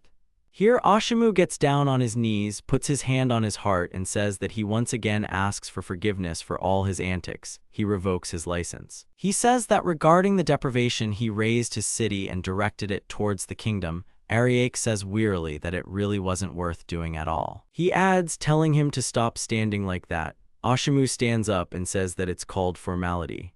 He smiles and tells him to come to them anytime. Next time he will treat him to pasta. Ariak says he can't wait and shakes his hand. Ashimu wishes him luck and he says he and Colette hope everything goes well. Colette and Ariak are riding in a carriage. She shouts that the sacred dragon form was still beautiful. She keeps fussing and saying that it happened with his skill and that it was a wonderful sight. She asks him where they are going now. He answers, looking at the paper, that they are going to the city of the Order. They are going there on business. He notices the girl's reaction and asks if something is wrong. She asks if they are really going to pass by the fertility forest since elves live there. Colette shouts that she heard that they are quite difficult to communicate with. He agrees and says that in his opinion there are reasons for that. Colette tells him not to worry. If they start bothering him, she will burn them all down, including the forest. Ariak asks her to stop thinking like that. Although maybe he worries too much. He hasn't received messages from Bibia for a long time, so all sorts of bad thoughts come to mind. He probably winds himself up too much. Suddenly, a bun is shoved into his mouth, which brings him back to reality. Colette tells him not to think about the bad. She offers to fill their hungry stomachs. Ariak agrees and thinks that there is no need to worry. They are probably coping. They continue on their way. At this time, Bibia barely walks through the dark place, bleeding. He indignantly says, is he really still called a hero? If this continues, they will all die. He does not understand why this monster appeared here and now. Someone is breathing heavily. They are shouting at him to go faster. Purara barely says that she can't go anymore. Urga turns to Bibia and says that Purara and Alicia. Here Bibia shouts at Urge to shut up. He forbids him to talk about those who are not here, and that he needs to run faster before the enemies catch up. Then the monster appears right behind Bibia. He doesn't have time to dodge as the monster attacks. He hits his back on the stone. Urga steps forward and defends himself with his shield. Bibia asks him discontentedly why he is taking so long. Let him do his job properly. He replies that he is working as always. Bibia despairs and thinks that the healing potions are already at 0. After all, this is an ordinary dungeon. He doesn't understand how it happened that he, a hero of the S rank, he got into such a situation. He lowers his eyes in horror. A few hours ago in the Cursed Cave, Bibia goes and says that he thinks they can get to layer 50. Urga agrees and says that this is not the first time. The girl says that it is. 50 words are just right for a C rank. It will be easy since he also has a person with an S rank. Here the blonde asks them if they have prepared items for battles. She is a little worried that something might go wrong. Bibia turns around and says that on such an easy hike, taking special items with you is completely unnecessary. Alicia says that while Ariak is gone, they should at least be prepared. He tells Alicia that she is too worried. Purara says that indeed, how could this useless guy's departure affect them? She asks with a grin if she really doubts their magical support. She has completely stopped trusting people. Alicia sadly replies that she didn't mean it. Then Purara starts screaming. What kind of attitude is this towards her? Bibia tells Purara to stop. He tells Purara that since Ariak isn't with them, it's her job to light the way. She sighs and says that it's kind of awkward, of course, but okay. He tells her not to worry, as a great man like her can handle it easily. She smiles and replies that she can handle it. He laughs and says that it will be easier to walk without the load. Delia also agrees with Mr. Bibia. Delia replies that, of course, she will be useful to him. He grins. Bibia thinks it's great and Delia and Purara are in love with him, so it will be easy to manipulate them. He reflects that Alicia is quite a complicated girl, but soon she will also belong to him because he was chosen as a hero who will save the world. He convinces himself that he will make this whole world his own and will rule it as he wants. He tells the girls that they will quickly cope and come back and celebrate. Alicia looks and says that there is nothing to be done. She warned them. They go underground. They are scared by a common bat. Purara exhales and says that she was so scared. Bibia looks at her angrily and sternly calls her by name. He tells her to do something about this light already. They don't even see the enemies approaching. Purara asks him not to be so angry. She says, offended, that she is trying as best she can. He asks in anger if that is all she can do. He shouts that Ariak lit up the entire cave without any effort. Purara agrees with him. Then Alicia says that there is no one else who could do the same. She explains that inside the dungeons, living and non-living, everything is saturated with magic down to the smallest detail, and they are unable to control this magic to illuminate the entire cave. She says that Ariak told her so. Offended, Bibia says that even a fool can see it. Then a huge spider jumps on Bibia. Here Delia punches this monster, then gets up and asks him to stop talking about him and suggests moving on.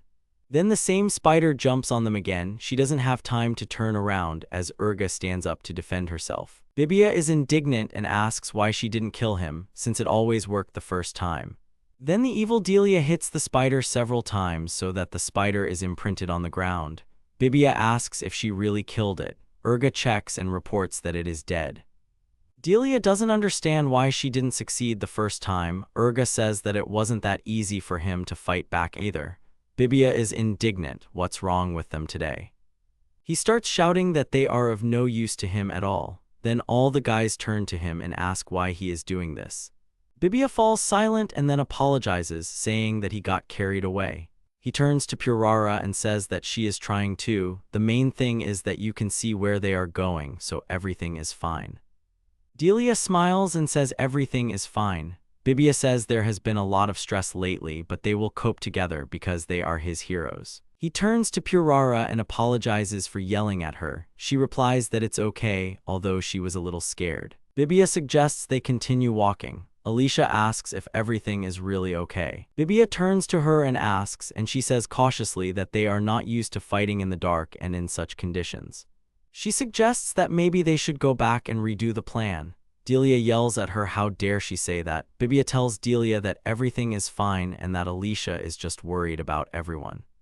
He tells her that this is not like her. He asks if she really considers the option of turning her back on the enemy and running away. He says with a terrifying face that this will not happen. They will continue on their path. This is his decision, the decision of a hero. Alicia falls silent. Purara tells him he's so good. Delia says he's a real leader. Bibia just agrees, saying it's natural. Bibia asks Alicia again. She doesn't answer and turns her back to him and leaves. Bibia thinks to herself in rage how she has the courage to contradict him and ignore him, how it infuriates him, how irritates him. He thinks about how else to return so that he, the hero, does not pass the C-rank dungeon. If this happens, then how can he be trusted to manage the kingdom? They walk. He keeps thinking that this Purara isn't shining properly either. That's why they stumble. He's not to blame for anything. And for some reason Delia and Urg are also motionless today. He pulls them all up. Bibia looks around and turns to Delia, saying that they have already passed here. Are they really lost? Delia awkwardly tells him that it is so dark here, it is hard to see everything. Bibia reproachfully tells her that she has a map. They are not here for the first time. He shouts again that Ariak showed them the way here, so what's the problem? Alicia only replies that she's just not Ariak, that's all. She touches the wall and says that the map isn't finished, so there might be problems with it, and even if it were finished, they wouldn't be able to handle it in the dark anyway. She says that the mark here is the sign that Ariak left last time. If they turn here, they can go down. Bibia is indignant. She couldn't have said that earlier. Alicia asks again if they are sure. It's only the 25th floor. They've only gone halfway, but they're all obviously exhausted and tired. Erica would have told them to go back. She asks Bibia if he's taking responsibility for the party. Bibia tells her that she hasn't mentioned it before. She says that she needs to think carefully because it could be more dangerous later. He shouts that he will take it without any problems. The conditions have only changed a little, and that's enough with his Ariak. He says that we need to go down quickly, and then dark magic envelops the atmosphere. Everyone freezes in horror. Delia, trembling, asks what just happened. Purara asks if it could be the boss. Bibia is still indignant and says that it can't be in such a place. Alicia looks and says he's coming. Delia asks if she's serious. Bibia yells at them to get ready and they, hesitant, ask them to wait. Then a zombie comes out with his sword. Bibia says that it is an ordinary knight's corpse. The girls breathe a sigh of relief. Bibia says they can calm down. He is not dangerous. Now they will kill him. He admits that he scared him. He pulls out his sword and says that such iron things from the C-rank dungeons are no match for an S-rank hero. He attacks the zombies. Purara in the background tells him that he is so beautiful. He agrees without embarrassment and says that maybe it turned out a little sloppy. Suddenly he sees a zombie knife stuck in his stomach. He doesn't understand what's happening. He coughs. The girls look on in horror. Blood is flowing from him. Bibia does not understand why he is alive. He killed him.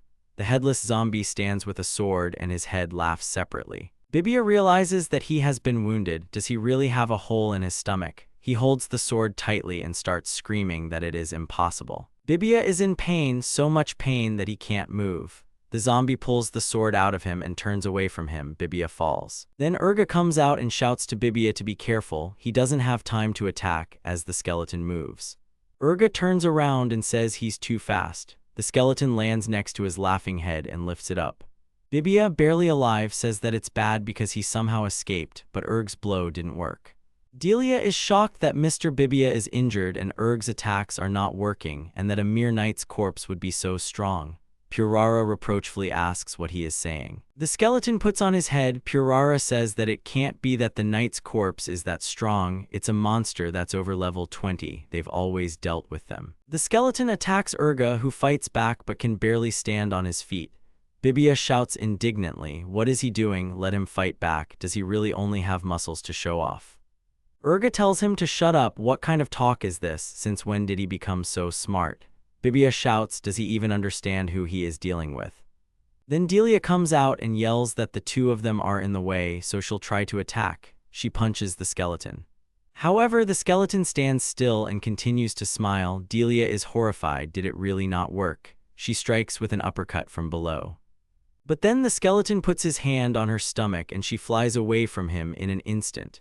She hits her back against the wall and blood comes out of her mouth. Urga says in horror that she was defeated so easily. Purara panics and says that it is impossible. It should not be like this. Bibia turns to Purara and tells her to use healing magic. She shouts that she has been using it for a long time and the attack and defense powers are the same as always. Bibia asks again if he is, as always, declaring that this cannot be. His face is filled with despair. He wonders if this is their true strength. Then the skeleton attacks Urga, who falls down in shock. Bibia watches this. Bibia keeps repeating that it's a lie, it's all a lie, he's an S-rank hero, and he can't lose to someone like him. He screams in rage, how could this happen? Then Alicia uses her powers, healing space with the breath of an angel. Numerous feathers cover the cave. Urga and Delia slowly wake up. Bibia looks at Alicia. Alicia tells him that he will answer his question, and the answer is, it's because Ariak is not here. Bibia is indignant. Why is she talking about him now? He was always at the end of the line. His role was insignificant. Now he has nothing to do with it. Alicia pours the potion on the zombie, causing it to fall. Alicia says that she'll explain what's going on. They'll never figure it out themselves. She explains that all of their skills worked well only because Ariak supported them with his skill. With such abilities, he could easily become an A-rank adventurer. Bibia shouts that this is not true and that their strength is their own merit. He assures that this is his true strength. Alicia says that Ariaka explained it to them all, but they didn't seem to hear. She tells them to think as they wish. Alicia says lovingly, looking away and blushing, that this man would not worry about such things. Bibia doesn't understand anything. She coughs and says that they have more or less restored everything and can walk. She suggests restoring the formation. She says that now that Ariak is not with them, she doesn't know if they will be able to achieve victories, however. Bibia is horrified by this information. Alicia asks if they don't mind because otherwise they will all die. Everyone looks at her. She turns away, leaves, and calls everyone to follow her, saying that they will leave this dungeon. They keep going and going, Bibia shouting that they are only at layer 15, but his stamina is leaving him. He turns to Alicia and asks if she can do better. She replies that she can, but doesn't see the point because their MP is almost 0. He says that they will then recover with the help of items. Alicia says that they don't have many of those either. He turns to Purara and asks she had them with her, let her give them to him. She refuses and says that she needs them herself. She says that she needs to use magic too. Bibia says that she doesn't use it at all. She replies that she is restoring her strength, her magic is now over 10,000. Alicia asks Alicia if it's true what Purara just said, is it really so? Purara doesn't understand why he's doing this. Alicia sighs and says she'll tell him the truth if that's what he wants. She states that Purara has almost no magic left. Purara starts to get indignant. Alicia immediately says that she can show the light around them as proof. Delia says that it is indeed darker than before.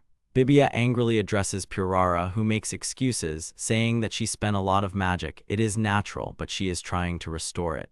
Alicia asks Purara if she knew that her magic was 10,000 only because Ariak was there and supported her with his skill.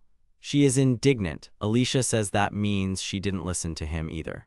Purara starts laughing nervously and asks what nonsense this is. She grabs Alicia and tells her not to talk nonsense.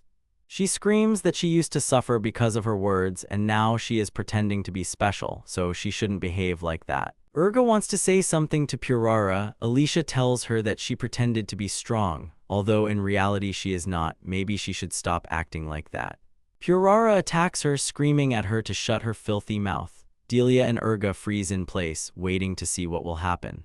Then a voice starts saying how noisy they are, gathered in a small flock and making so much noise that they even prevent you from sleeping. Bibia, horrified, asks to pinch him. They see a huge Fenrir in front of them. They don't understand why a level 99 monster is here.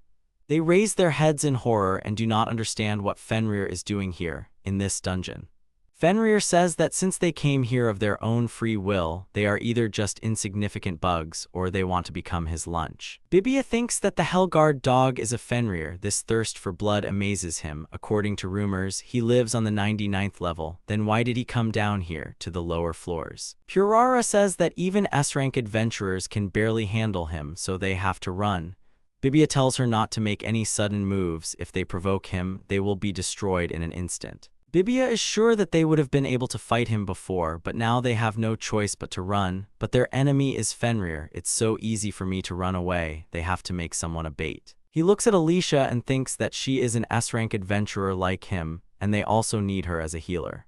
He thinks that a lagger can still be used as a tank. Delia also plays an important role in the fight. After recovery, she will be able to move. Only Purara remains. She turns to him and suggests that they wait for the right moment and then Bibia hits her in the stomach.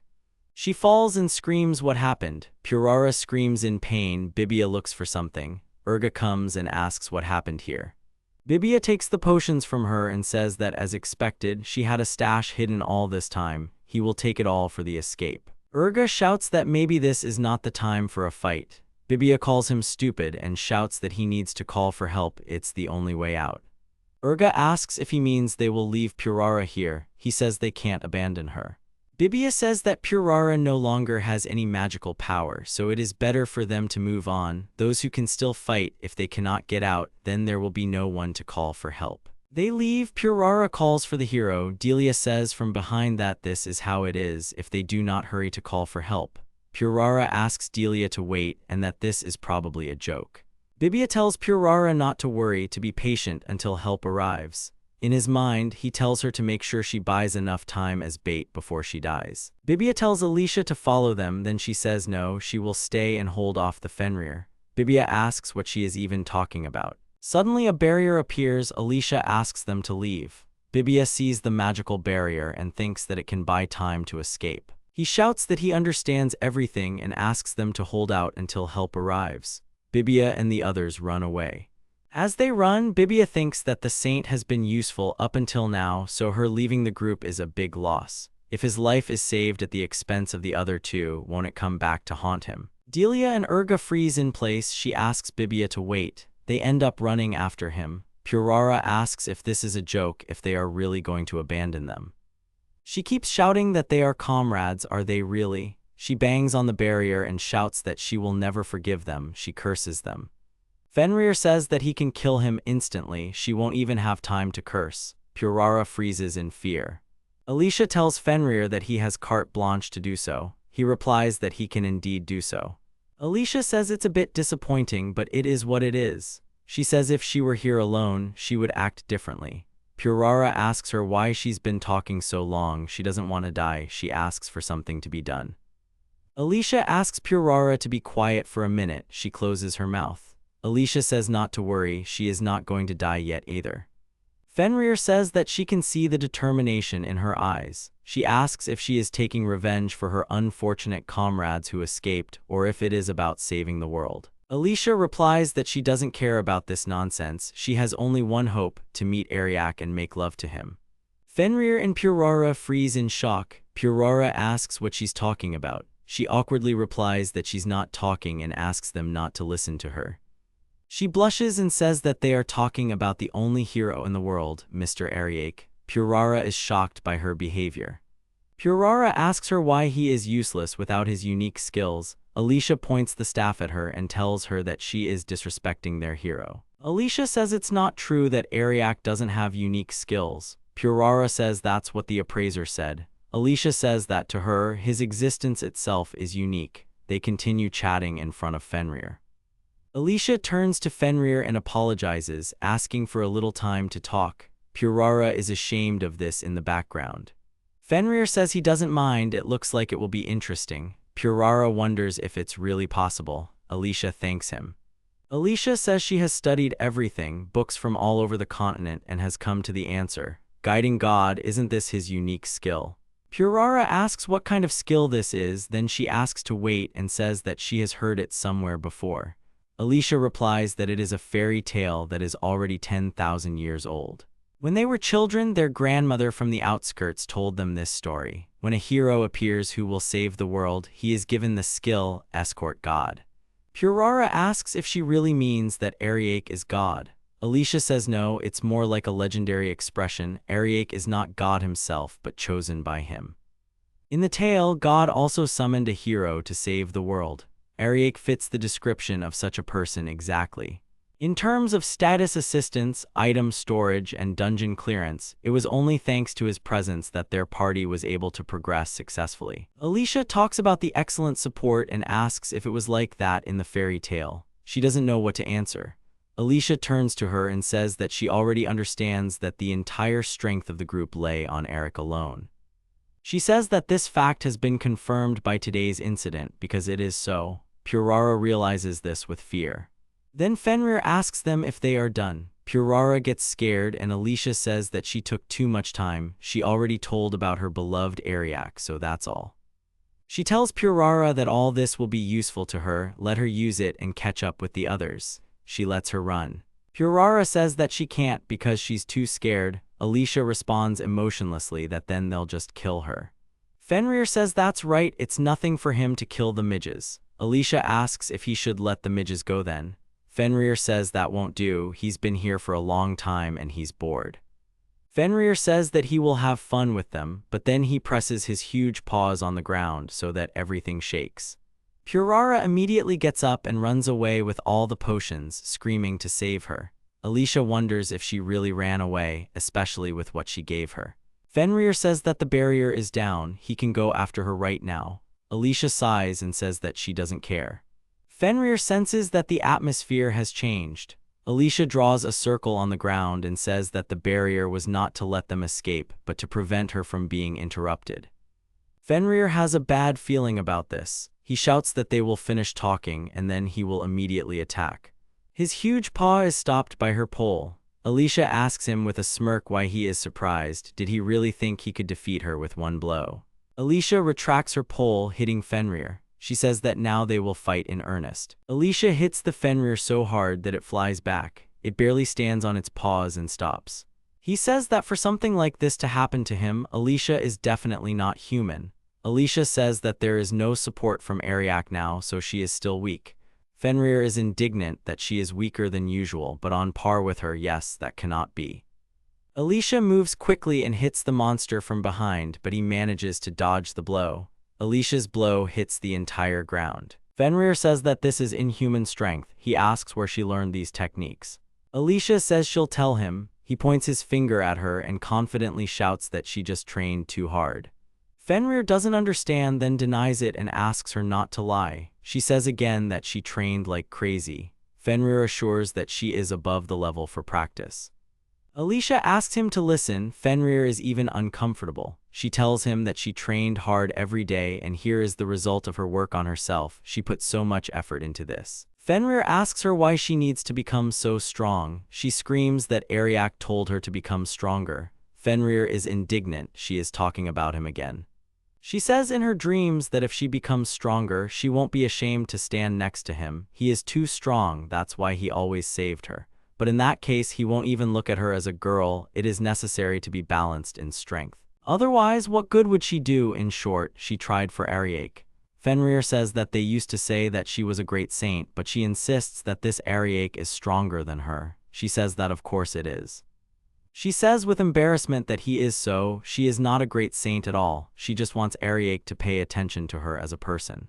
Fenrir asks, that is, he still doesn't look at her as a girl. As he listened, it feels like he looks at you more like a sister. Alicia says awkwardly that it's all a matter of time. In general, her strength is an indicator of her efforts to go through life with Ariak. It is the power of love. Fenrir laughs and says that she is quite interesting. He has never met a person like her. Alicia asks if he really enjoyed talking about Ariak then. Fenrir says no and asks him to stop talking about him. Alicia asks him if he's locked up here. He says that unfortunately he is. He says that it looks like he will also meet his death here. His lonely life is boring and therefore now he wants to fight her. Alicia says that it all sounds sad somehow. Ariak wouldn't like it. She says this thoughtfully. After some thought, she suggests doing it this way. If she wins, he will grant her one wish. Fenrir agrees and says that he keeps his word.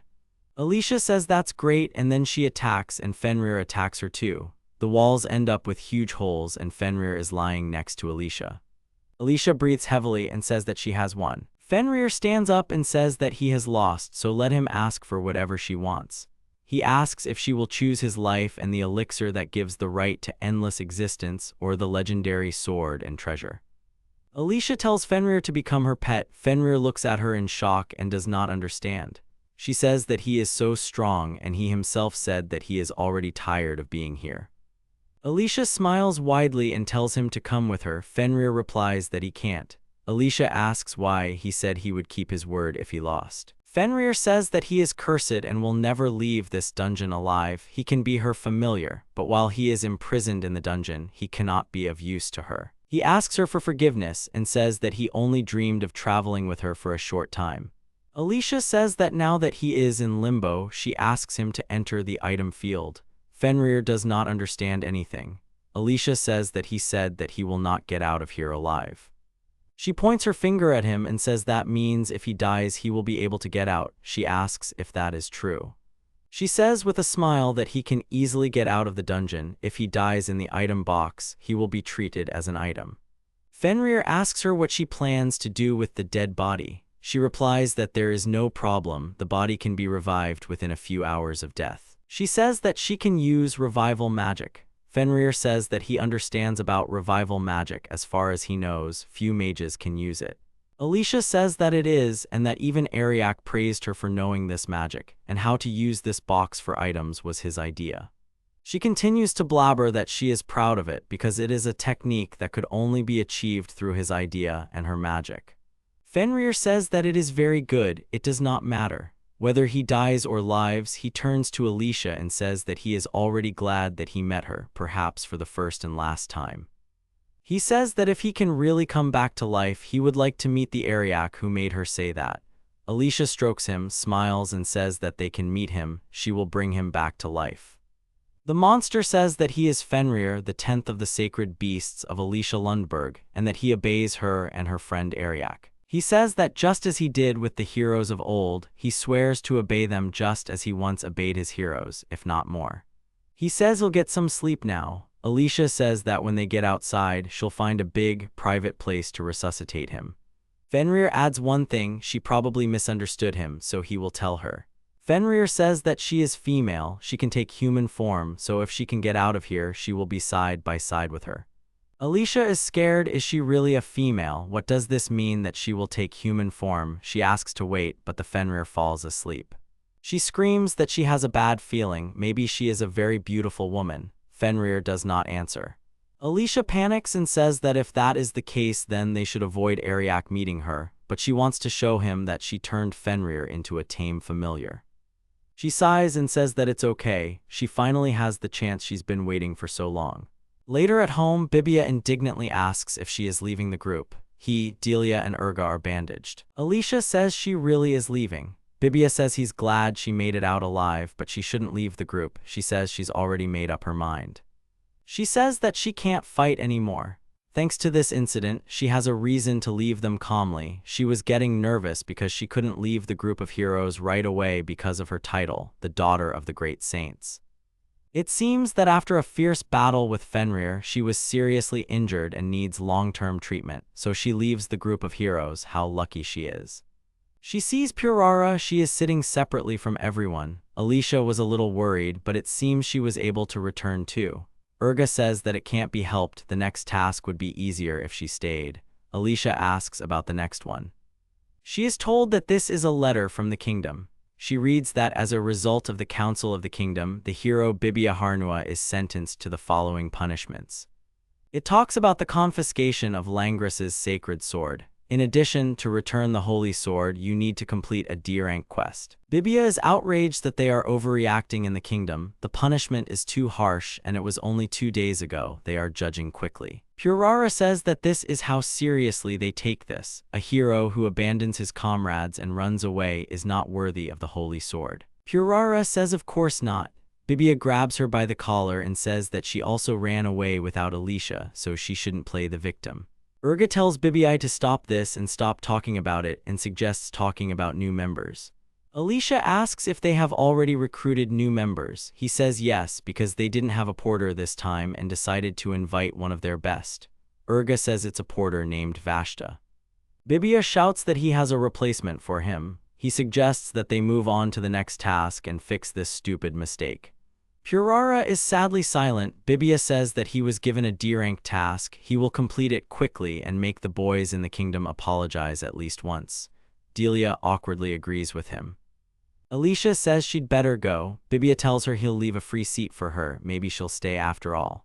Alicia says goodbye and tells him to take care of himself. Alicia walks down the street and then joyfully shouts, spreading her arms, that she is finally free. She can go to Ariak. She says she misses Ariak. It took a while, but she mentally asks Ariak to wait.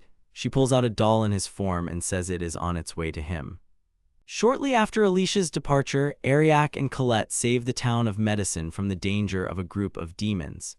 Ariak is unaware of the confiscation of the heroic group's sacred sword, while Ariak and Colette were heading to the fertile forest. Colette says that this is a fertile forest where elves live. She says that the forest is beautiful and vast. However, she sees that they are very happy to see them. The elves have surrounded them and are aiming their arrows at them. They turn to Ariak and say that they are a proud elven people who guard these forests. Their leader, Master Hayes, has business with him, so he will go with them without questions. She says that if they resist, they can be sure that they will get what they deserve. Ariak says she doesn't think he wants him as a guest. What if he says no? She says they'll use force then. The arrows are fired, then Colette steps forward and sucks all the arrows into herself. They look at each other in shock. Colette angrily says that they have the nerve to order her master around, so burning them won't be enough. Ariak asks her to calm down. Ariak says she's sorry his partner set their guns on fire, but they don't deserve it either. He asks her to explain what's going on. The main elf says that he is a danger to the forest. If not with a bow and arrow, then let them drag him by the hand. Ariak gives his fist increased strength and tells them to calm down. That chapter says, what a monstrous power. With this power and a village that can control fire, he will further weaken this forest. Ariak says he's not some kind of catalyst for cataclysms. The woman screams that there's nothing to be done. She apologizes and says they have to do this to protect the forest. They all raise their hands, causing a wind to come up and envelop Ariak and Coletta. This is the guard of the King of the Winds. She says that this is the most powerful spell that the elves have. If they touch it, then they will be torn to pieces. She screams that if they don't want to be torn to pieces, they must kneel and surrender on the spot. Colette asks Ariak if they can use her love flame to blow away the wind pressure. He replies that it would cause too much damage to the elves and the trees in the forest, asking her to be more restrained. She angrily says that it is impossible to be restrained after such a cruel act. Ariak says that this is such a ridiculous situation. He says that their bloodshot eyes, tired faces, they are out of their minds, they could take them prisoner, but in this state they can't even have a normal dialogue with them. He says that they will calm them down by showing that they have no intention of attacking them. Ariak reaches his hand through the wind. He is immediately torn to pieces. He bleeds. The elf screams at him to be careful. He falls. She comes up and asks why he decided to kill himself. He gets up and says that it is hard to tell how strong he is when he is covered in blood. He is covered in blood and stone-faced, telling them not to worry, everything is fine, he has improved all his stats. She screams that he has lost so much blood. He replies that it's the least he can do to let them know he's not going to attack. He asks, even in this state, they still do not want to talk to him about this disaster, calling them the proud elven people. Then another elf comes and asks what she is doing. This is the great sage Ariak and Lady Colette. They should not touch them. The elf asks Princess Sira what she is doing here. Ariak recognizes the princess. She comes to them. She introduces herself as Sira, the sister of the elven leader, and asks for forgiveness for the rudeness of their people. She is out of breath and breathing heavily. She cries out that these are unfortunate people who, because of their love for the forest, are bound by old traditions and misunderstand what they should do. She asks him to have mercy on them. Ariak says she doesn't mind. The elf asks Princess Sira to raise her head. She says that bowing down to this man is a disgrace to her family. Sira tells her to watch her words. She says that these are the heroes who saved Metasun from 1,000 demons, the great sage Ariak and Colette. They have already heard these rumors. She screams that she does not believe such rumors. Colette says happily that the master is a celebrity, of course, but not to that extent. Ariak says that even the elves who avoid contact with the outside world have heard of him. The princess says that she saw it with her own eyes.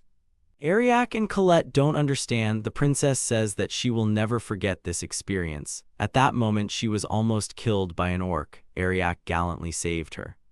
Ariak and Colette freeze. Ariak asks only not to tell him that she was an elf adventurer back then. She confirms it. Colette says that can't be. She says she was good at pretending to be someone else when she ran away from the forest. The leader turns to the princess and asks if she's ever ventured out of the forest alone again. Ariak says she's a very attractive tomboy princess. That leader tells Ariaku that she is grateful to her for saving their princess. However, the princess happily says that they should express their gratitude. She tells them to come to the elven village. The chief asks them to wait for the princess and says that this is a disaster. Sira says that she will hurt the princess by refusing the one who saved her life. Will she just forget about it? She says she understands this and the least they can do is be polite. Colette happily asks if they can really go to the village. The princess tells Colette that she will show her around. The other elves are indignant. Are they sure she wants to let them into the village? The leader says that she will immediately send a message to Mr. Hayes. She speaks with concern that a disaster is coming to the village. They walk around the village. Colette joyfully says that this is an elf village, that it is so beautiful. Everyone closes doors and windows in front of them. Colette looks and says that there are many snags in this river. The princess explains that they are dead trees. They have come here with the current. Colette says that there are so many of them. Princess Sira asks them to go home with her for now. She asks them to come in and take as much as they want. They prepared all sorts of treats from fish and vegetation and set the table. Colette eats the bread and says it is very tasty. Ariak also enjoys the food. The princess says she is glad that they like it. Ariak says he didn't expect a home-cooked meal from the elven princess herself.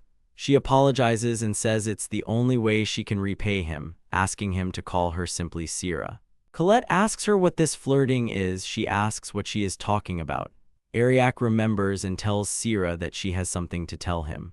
He asks to tell him why it is called the Sinister Forest and what is happening here now.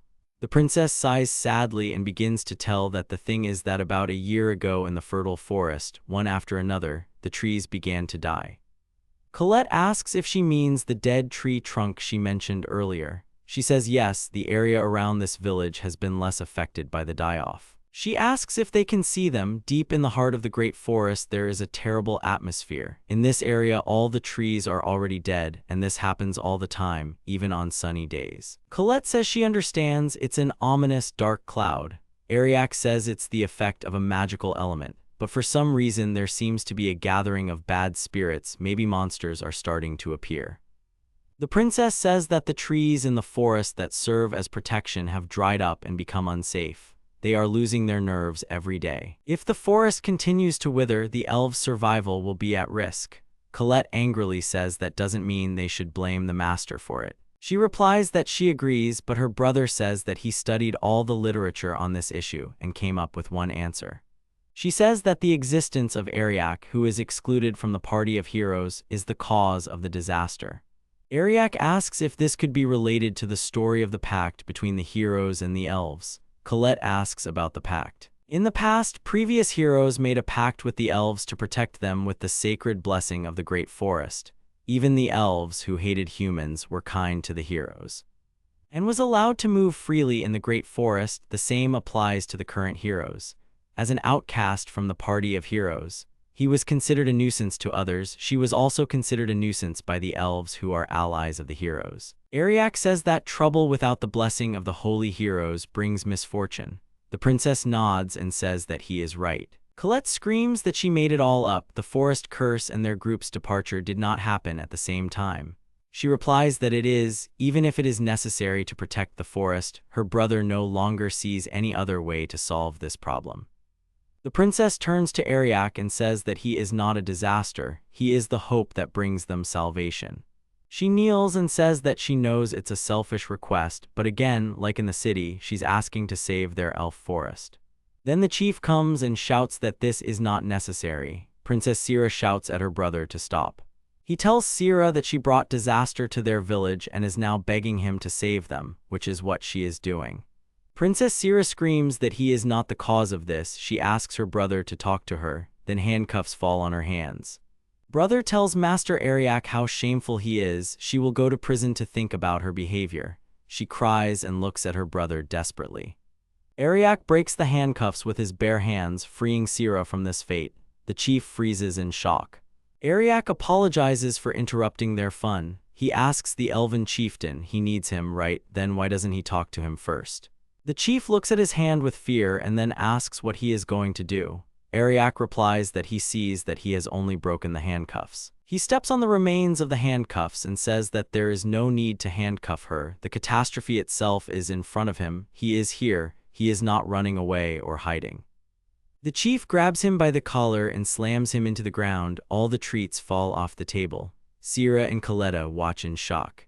The leader shouts that he is making a hero out of himself, but he was kicked out of the heroes group. He came to their village all ragged. Ariak tells him to stop. The chief jerks sharply. Colette comes up to them. She begins to turn into a dragon from anger. Ariak tells her he is fine, so he asks her to calm down. The chief begins to panic. Colette yells at the chief that he wasted his sister's home-cooked food. It is unforgivable. He doesn't understand what it was, such an aura from the girl, because of which he couldn't even breathe. He feels something more than just fear. He tells himself not to be afraid. They say this guy is talentless. If they catch him, they can stop the extinction of the great forest. The chief orders that these two be captured immediately and thrown into the prison that collects magic. All the elves break into the house. Colette tells Ariak to stop talking, and he remains calm and asks what is going on. The princess calls Ariak and Colette to the window and shouts that they need to escape for a while. They jump down. Colette tells Sira during the flight that she thought she was modest. Sira happily says that she escapes the forest 3 times a week and becomes an adventurer. Ariak says that the security here is more scattered than he thought. The princess says that now is not the time to chat. She suggests leaving the village quickly, so let them follow her. Then someone attacks. Colette and Ariak disappear. Then the older brother appears and says that it is outrageous. How dare they take away his younger sister Sira? He says that he also needs to find out what is causing the forest to die. He was thinking of taking the children of the disaster alive, but it is time to leave mercy. He shouts that this great barrier of the Wind King is the strongest wind spell. Its strength is not in the barrier, but rather in the deadly magic that has excellent killing power. He screams at the Ariak disaster to die because this barrier will not stop until it tears them apart. Everything is spinning, nothing is visible, only the materials of the clothes fall on Sira. She cries in despair, remembering Colette and Ariak. The chief says that so many words and nothing could be done, at least this should stop the fading. Then someone tells him that he is rejoicing too soon. Ariak and Colette stand behind him. Sira is happy to see them. The chief turns and asks how he survived. Ariak explains that it is a false target skill which creates a double that acts as a decoy. Colette says that she then came from behind using her master's visibility isolation skill.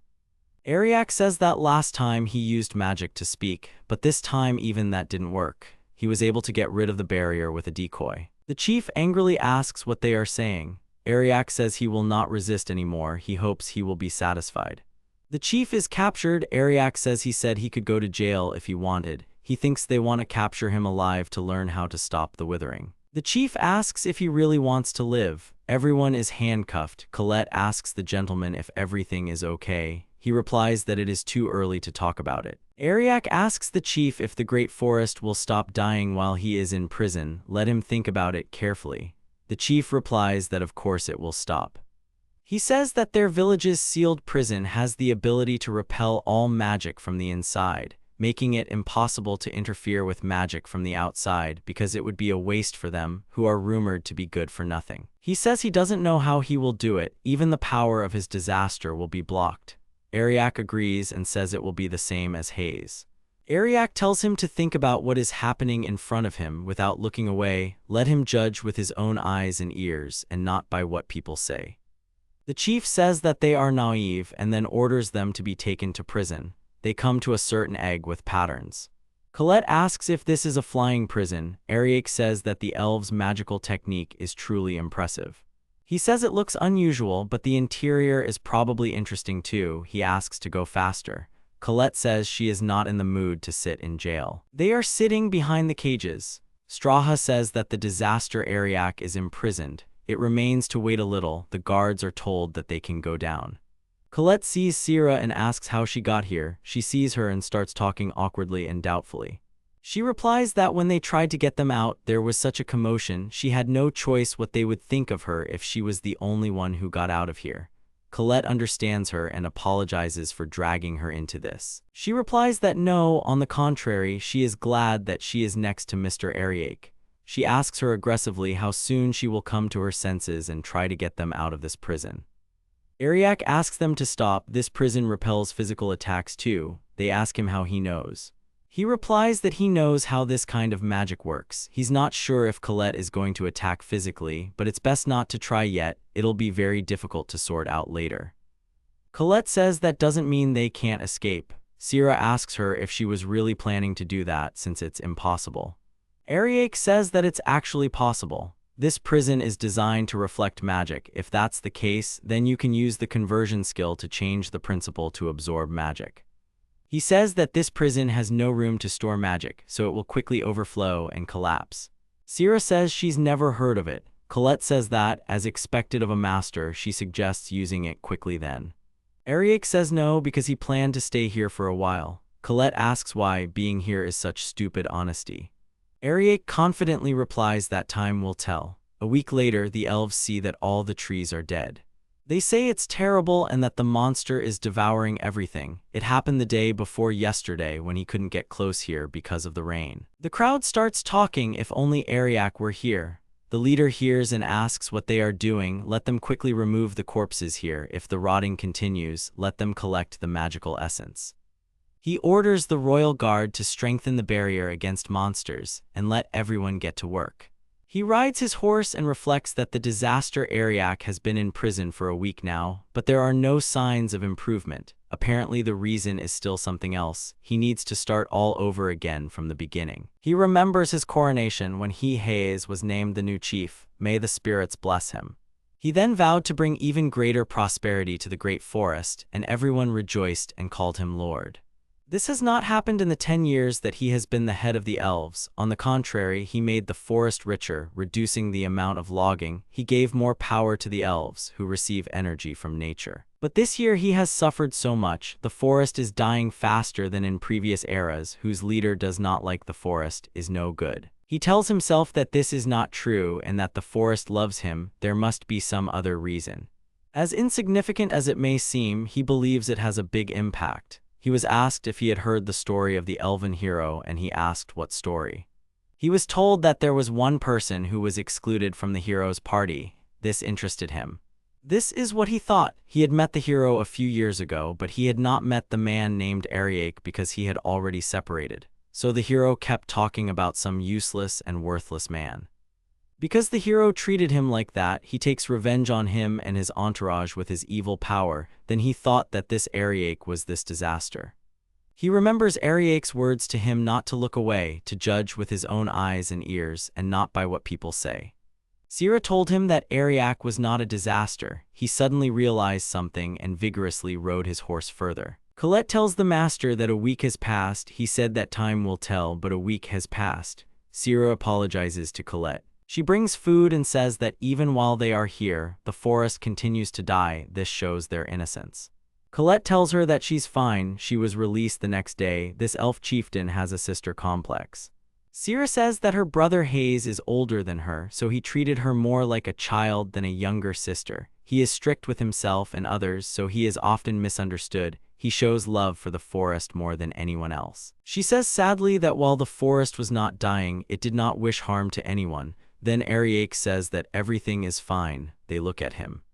Ariak says that Hayes has probably already begun to notice, now that the illusion is gone. He can see it with his own eyes and realize that he himself created the myth of the disaster as the leader of the elves. Ariak is waiting for only this. Sareta looks at him with admiration and thinks as if Mr. Ariak himself is testing himself, as if he became a god or a spirit and appeared before them.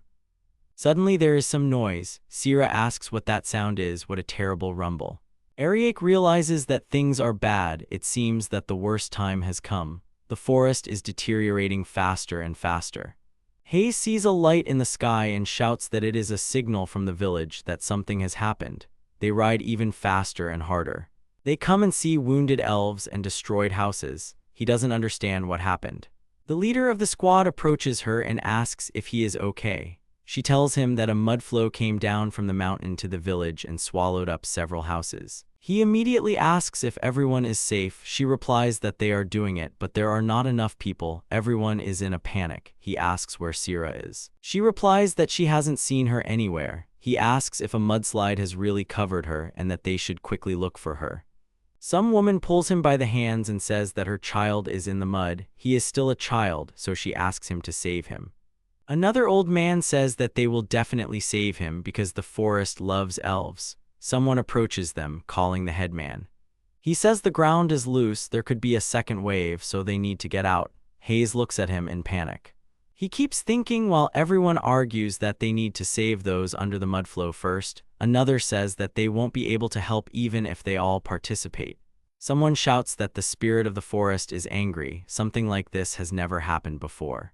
He begins to think that it is all because of him, because the spirits of the forest do not like him, because he is a bad leader. He remembers Ariak's words to him to look with his own eyes, to think about what is happening now. He keeps getting convinced that it's all because of him. Then someone calls the headman again. He turns around and sees how all the elves are looking at him expectantly. He remembers that this is all because the spirits of the forest do not like him. He is the headman of this village. He turns his body to the people. He screams that he will not abandon her. First of all, they need to save the residents. It is dangerous, but they must free the houses from the mud in case of a second wave. The children and the elderly should be evacuated first. He understands that now they need not to turn to the spirits but to act themselves, and then they will definitely find a way out. He searches and finds a small baby who is crying. He picks him up and hugs him tightly. Here he understands that the second wave of mudslides is coming. He is told to save himself. He hugs his child. He ponders the last minutes that the second wave is coming so soon. He needs to calm down and extinguish it with the royal wind barrier. Although he understands that there are too many people nearby, besides, even his magic cannot cope with such a scale. He mentally asks everyone for forgiveness, especially he asks Sierra for forgiveness, imagining her warm image. Here Ariak asks him if he will give in so easily. He stands nearby, casting a spell, and a huge circle is drawn around them. It summons time stasis, gravity control, impact absorption, knockback generation, all skill synthesis, and continuous action. Here they all see that the mud flow is going away. All the elves are watching and shouting that it is a miracle. They joyfully shout that they are saved, they are alive. The woman takes the baby and thanks Hayes for her child. Hayes looks at the mud flow and says that he used a continuous deployment of many skills, and at such a scale, what the hell is he anyway? Then Sierra comes and asks her brother what happened. He runs up and asks if she is okay. She answers that she is okay and sees that he is too. Hayes says he's really glad about that. Sierra looks at him, surprised. He says he'll explain in detail later, but right now they need to clean up this mess as soon as possible. Sierra says she'll help too. Colette tells Ariak that it was cruel to leave her alone like that. She complains that Sierra was so slow that she had to carry her, which is why she was late. Ariak says that it seemed like a lot. Colette says he broke out of jail and ran away so fast that she didn't even realize what was going on. It looks like he's already sorted everything out. He replies that he was just defending himself because a mudslide was coming at him. He wasn't saving anyone. Hayes says that this is not true and that he has certainly saved their village. Now they need to save the villagers from this land and sand as soon as possible. They will express their gratitude later. Sierra looks at him happily and Ariak says that he will wait for this. He folds his hands in front of him and smiles. Ariak says that the magic he can use is also limited. How many days will it take them, weak elves, to get rid of this filth? Hayes tells him to shut up and that they will begin now. Ariak says the buff is activated. Another elf brags that he can lift that boulder so easily. Ariak says he cast the skill on everyone in this village. Ariak says that it's time for him to go now. If he doesn't figure it out quickly, there will be problems. Sierra and Hayes look at him in surprise. Later they are told that they helped them, the elves, in a difficult moment. They decide to drink to Ariak, their savior. Ariak doesn't like it, but Colette enjoys it. Everyone is discussing that it was cool after all. Thanks to Ariak's skills, their strength increased many times and there were no casualties. A real miracle. There are no words to express their gratitude. Sierra tells him that she thanks him from the bottom of her heart. He is truly a rare and unique person. She notices Ariak running away and asks where he is going. He replies that he will sit in the corner because he is too exposed here. Hayes asks what kind of elven chieftain he is if he allows the hero of the savior to sit in the corner of the table. He asks him to return to his seat. Ariak says that at least he can sit on the corner of the table and watch the village boys gossip about him, so he can leave his politeness behind. Here Hayes slams his fist on the table, which scares everyone. Hayes says through difficulties that there is something he must tell him. Ariak waits, he is still hesitating. Colette tells Ariaka that maybe he will listen to the leader of the proud elves. Such an opportunity rarely happens. Hayes fails to apologize. Colette irritates him and tells him to say clearly and plainly that he was wrong. Ariak awkwardly asks him to stop. Ariak says that apologizing to a human is quite a feat for an elf, so Hayes shouldn't bother himself. Hayes slams the table even harder and yells at Ariak to forgive him and that he was wrong. Ariak looks on in surprise.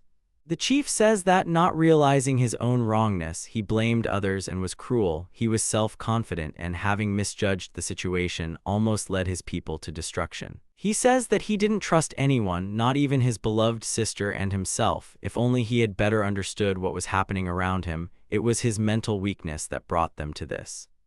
Ariak states that this is not the case. The cause of the landslide was a dangerously large accumulation of magical energy. But the cause was that he, Hayes, paid too much attention to the trees. They don't understand. Ariak says that while he was in captivity, he learned a lot from Sierra. Several years ago, they stopped cutting down trees completely. Hayes says that's true and that they haven't cut down trees or thinned the forest in years, but he didn't think they'd need to. Ariak says that every tree in the elven forest needs careful maintenance. He says they stopped thinning the trees, there were too many of them, and the magical energy began to accumulate. It is difficult for sunlight to penetrate the tree canopies in such a dense forest. Sareta says that this means that the excess stagnant energy was superimposed on the recent heavy rainfall, and this is the result. Ariak suggests that this rainfall was also caused by magic. Ariak tells Hayes that as a chief he should have understood the importance of tending the forest. He asks why they stopped doing so. Hayes replies that an order was given several years ago to stop cutting down trees. Ariak asks who could have given such an irresponsible order. He replies that this is the hero Bibia. They are surprised. Hayes says that even then this fight with the consequences caused by magic became a real headache for him, and then several warrior travelers passed through their forest. Ariak thinks that Bibia said that how much longer will they do this ancient nonsense? The elves get energy from the trees, so let them stop cutting them down. He then told Hayes that he wouldn't charge much for the advice. He thought that since the hero was talking, he decided to try, but he had his doubts. But indeed, having stopped cutting down trees, they began to feel that their strength was growing. He says he now understands it was only a temporary effect. Colette says the fading had already begun by the time they noticed it. She says that this stupid soldier advised it. Sareta says that she is also to blame for the fact that they could not determine the cause. Hayes says that he was inexperienced and thought that this way they would open a new path. Ariak rubs his face and says that if he had been with them from the beginning, this wouldn't have happened. Even if it was something else, he should have understood. Here he says that the blame for what happened lies with him. He sincerely repents before them. They look at him in surprise. Hayes asks because he was kicked out of the squad, but he apologizes for them. He says that before he thought that only those who were robbed of their pride asked for forgiveness. But there is pride and nobility in his apologies. He is a real sage. He thanks him and says that they will look after the forest again, and both this forest and he are beginning a new life. Sareta, in tears, says that she will open a fan club for them. She asks them to stay in their village. She begs them. Hayes asks what she's talking about since it's time for Ariak to hit the road. Colette tells Sareta that she'll be helping out too. Ariak asks Colette not to hang around. Hayes says that once the situation calms down, he will report it to the government. The actions and words of soldiers serving the state cast a shadow of responsibility on the state itself. It would be good if the state made this clear to its warriors who do not take it seriously enough. Ariak awkwardly agrees. Hayes proudly says that he will report on his heroism and the treasure as well. Ariak says that it is not necessary.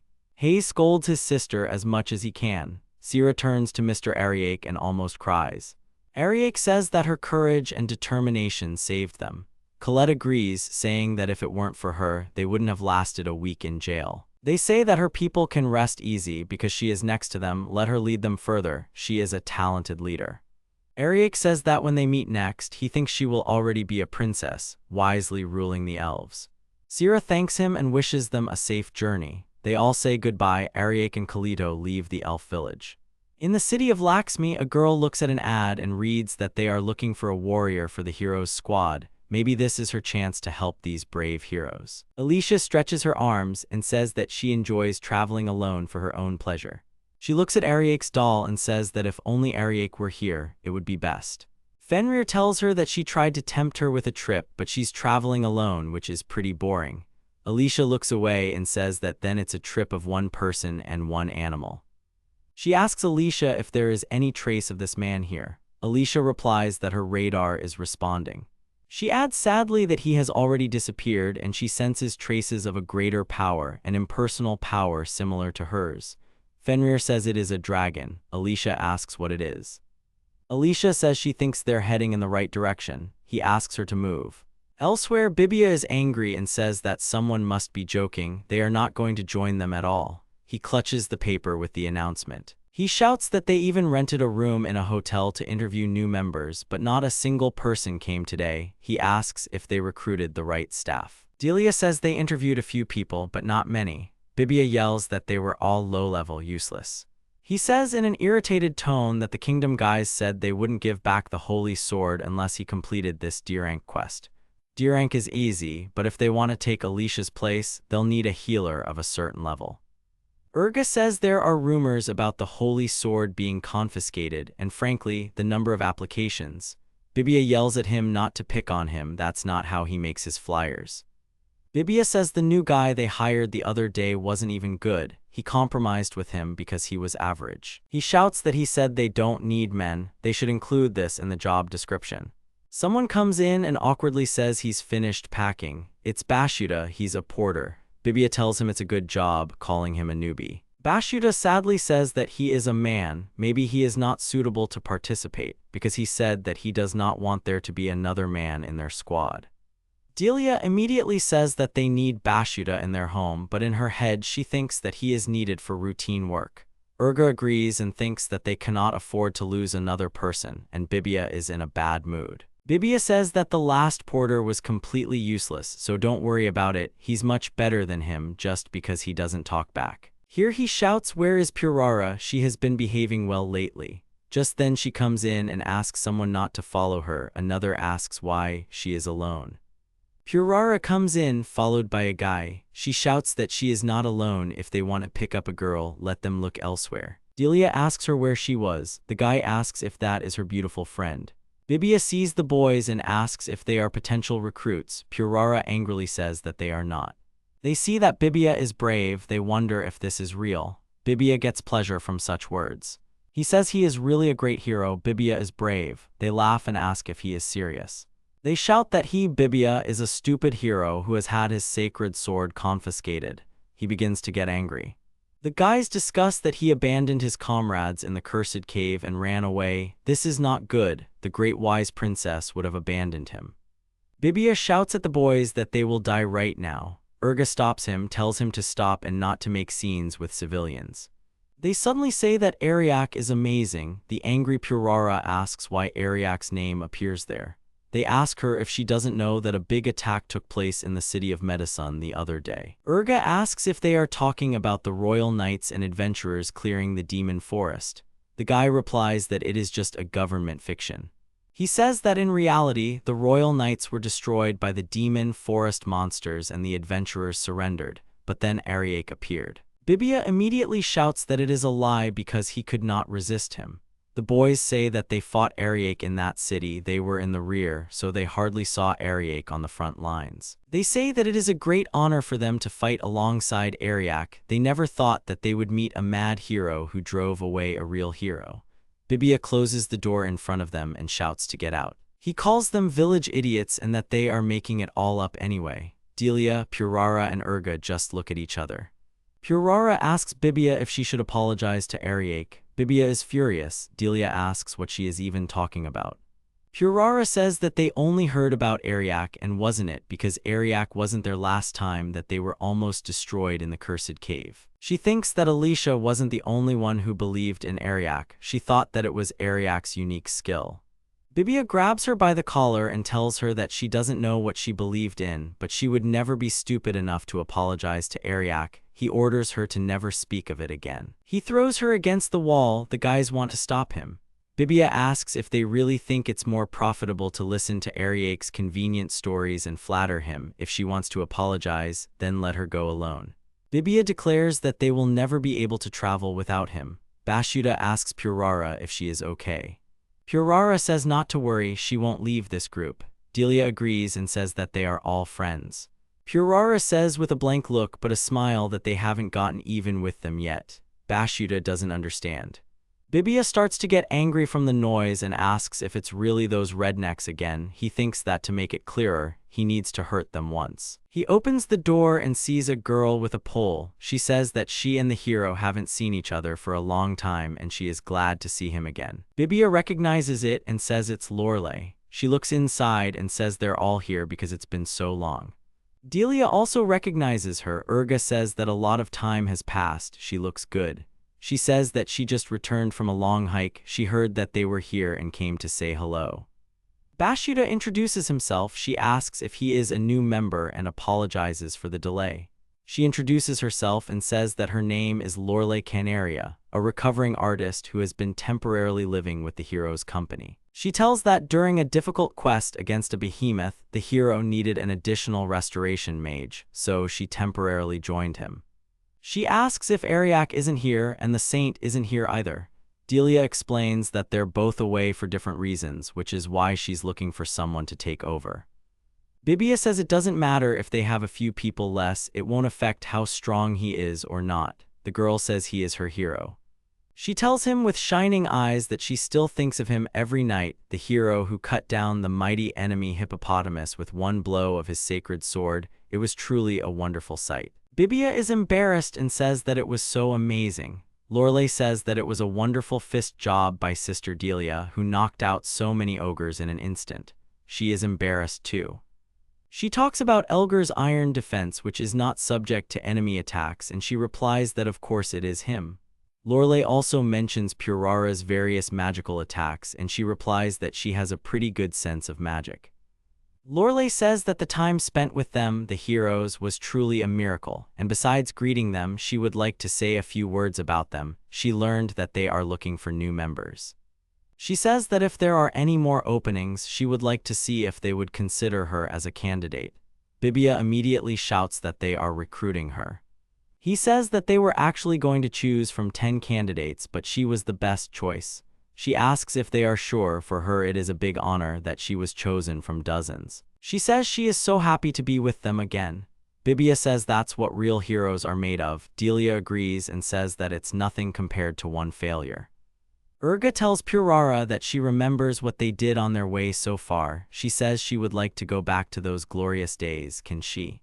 Bibia says sure they can. They finish this quest, get the holy sword back, and everything will go back to normal. They shout happily that they are all here and they will begin. In the forest, Adcock Bibia asks if the point is to kill the wyverns. Bashudo replies that their goal this time is to destroy the wyverns that have taken up residence in the forest lake. Bibia says that they are going so deep into the forest to fight a simple wyvern, it's not worth it. He tells us that Lake Edcock is an important place where low-level monsters gather, serving as a hunting ground for new adventurers, so this time the quest is to destroy the wyverns that have become parasites in the hunting grounds. No one listens to him. Lorelei says she burns incense to repel insects, but it only attracts them. Bibia says he will finish the quest as quickly as he can. They freeze. Bibia says there is nothing here. Suddenly the monster comes out from behind them. Bibia says he can easily defeat him, but then the manticore's tail flies towards him. Lorelei warns him that it is poisonous. The tail scratches him. He screams that it is indeed poisonous. Urga screams that it is just a scratch. Purara asks why they can't kill it with one blow. Urga defends. Delia says she did a flip, but he attacks again. Delia says he's too fast. Purara tells her to aim properly. They all start arguing. Lorelei stands in a stupor. The monster attacks the girls again. Lorelei screams at everyone to lie down. She points her staff at the monster and then uses a fireball, causing the monster to die. Bibia is outraged that she took her time and then orders Lorelei to quickly give him a cure for the poison. She does nothing and says that the heroes must be S-rank adventurers who can even defeat a hippopotamus. The manticore was a C-rank monster, clearly weaker. She says that against just one, it took all the team members to win. She asks them why they are having such a hard time. Lorelei indignantly asks they only need to fight one single low-level manticore. Why are they so tense? Bibia awkwardly replies that they just don't feel so good. She sadly says that this is their first mission in the new lineup.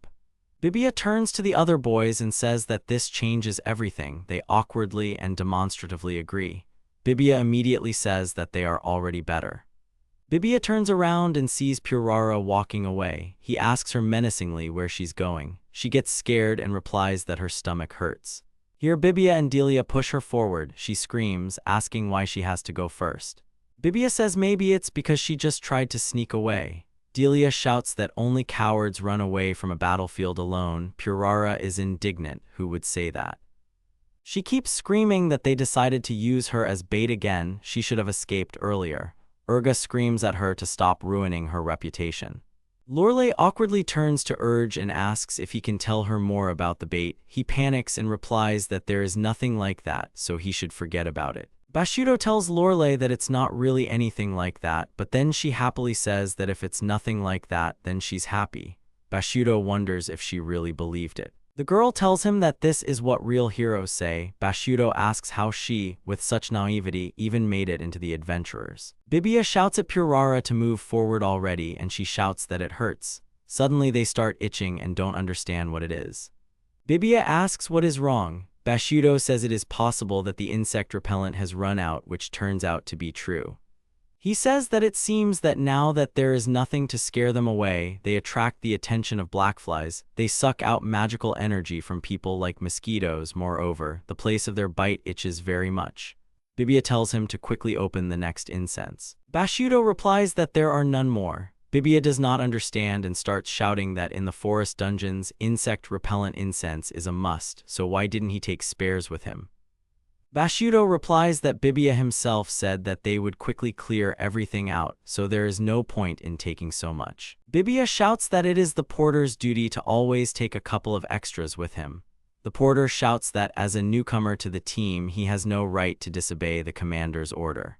Delia tells Bashudo that he is just making excuses, but Ariak Mihama always took enough things with him, and not once did they encounter a shortage of supplies under his watch. Bashudo asks in shock how this didn't happen. It's just impossible, unheard of. He doesn't believe it.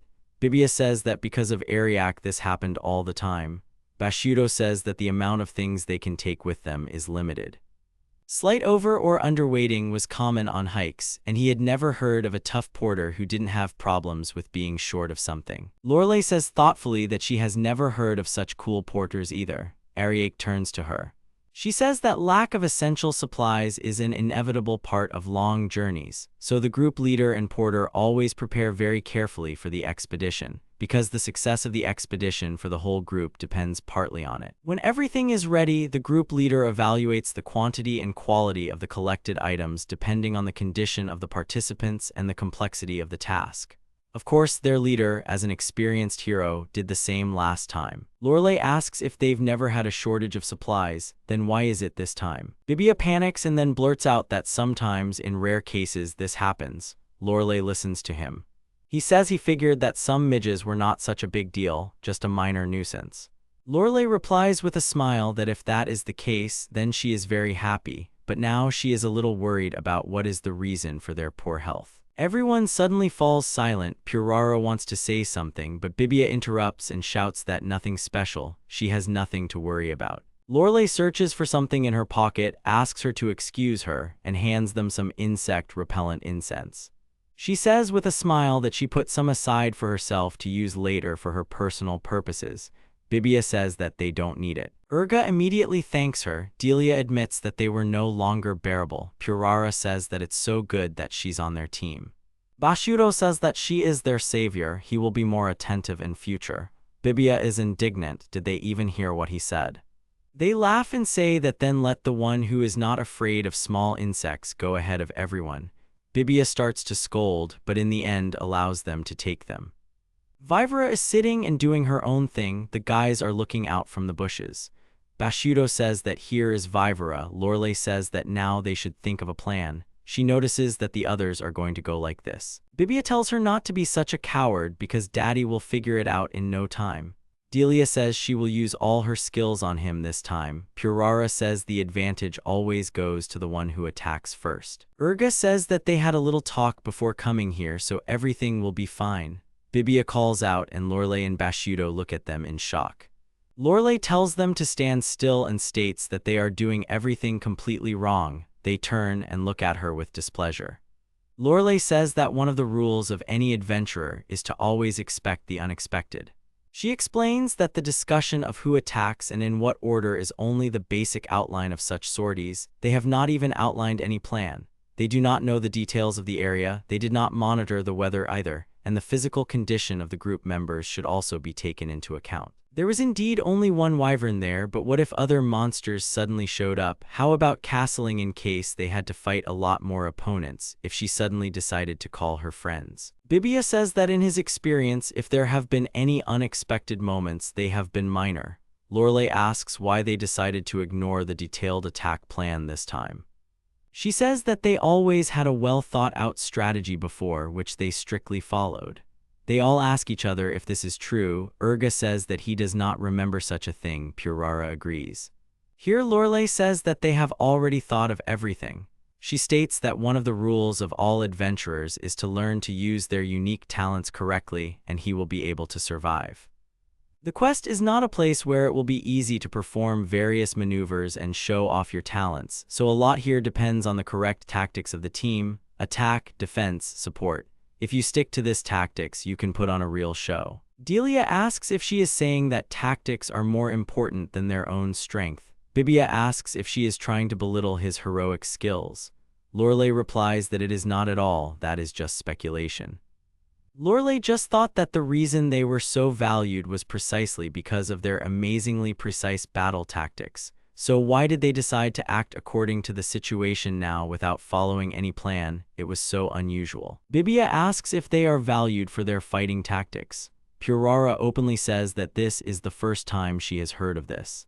Lorelei says she doesn't think so. She asks him to remember the fight with the hippopotamus. Bashudo says even he knows about it. She says the hippopotamus is vulnerable to cold, but when cornered, it can change shape and with it its weak points. However, the moment it changed its form, they used auxiliary magic, and then the behemoth's attack characteristics were greatly reduced. It was a real battle with analysis and observation. Bibia thinks back to Ariak, who said that ice attacks weren't working on him and that they needed a different plan.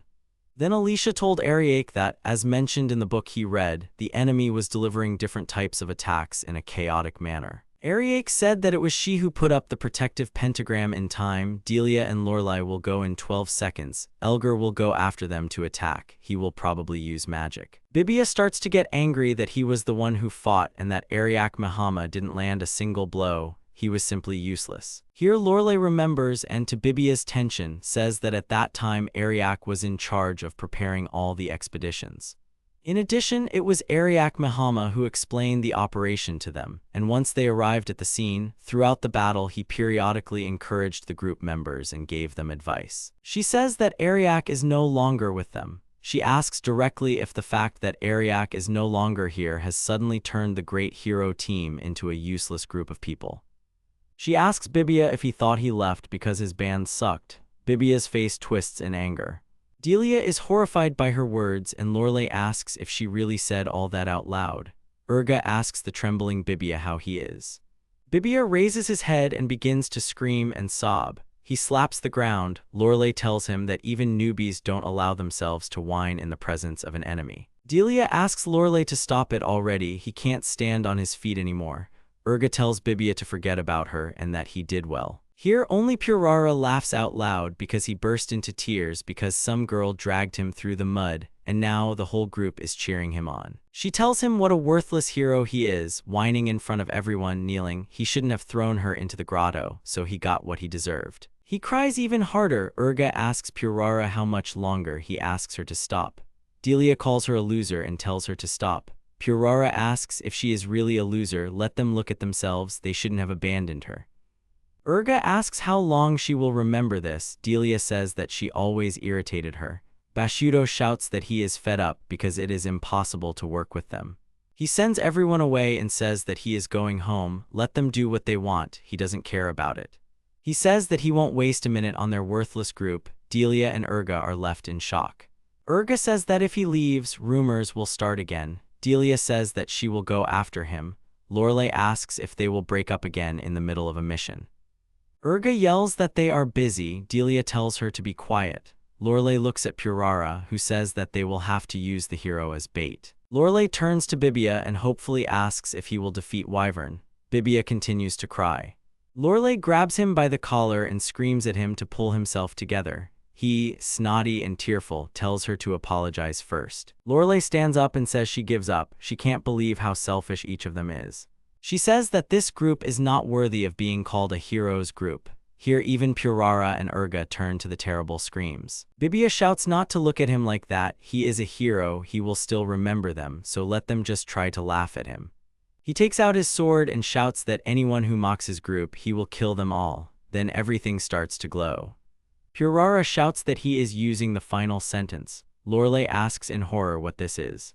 Urga screams that this is the hero's ultimate ability, which requires half of his mana reserves to use. Even without buffs, this blow will wipe out everything around, including wyverns and them. Lorelei screams that this forest is a valuable resource for their kingdom. If he does this, then a dragon flies in. Lorelei panics and says that the wyvern is right above them. Let them stop Lord Bibia and get ready. Purara screams that they will be hurt. Urga can't believe it. Urga shouts that they are running away. Purara supports him. Lorelei looks at them in shock while Bibia calls out the final verdict. She doesn't understand at all how this can be called a hero's group. A huge explosion happens. In the end, all 6 of them are sitting behind bars. Bibia keeps shouting to let him out. Is this how to treat a hero? The guards tell him to be quiet, calling him a criminal. Bibia keeps shouting that they were asked to get rid of the wyvern. They not only didn't thank them, but threw them behind bars. The guards say that the lake in Edcock Forest was the kingdom's most important resource, and they destroyed it to defeat a single wyvern. He says that travelers pass through those places every day. It's a miracle that there were no victims, otherwise they would have been tried for murder. He says that he heard that he was constantly abandoning his comrades. Let him think about his actions while he awaits trial. Then Lorelei stands up and says that she stopped him. The guards don't understand. Lorelei says that firstly, she wants to state that she has nothing to do with the destruction of the forest, and in general, she was trying to minimize the damage that this hero wanted to cause.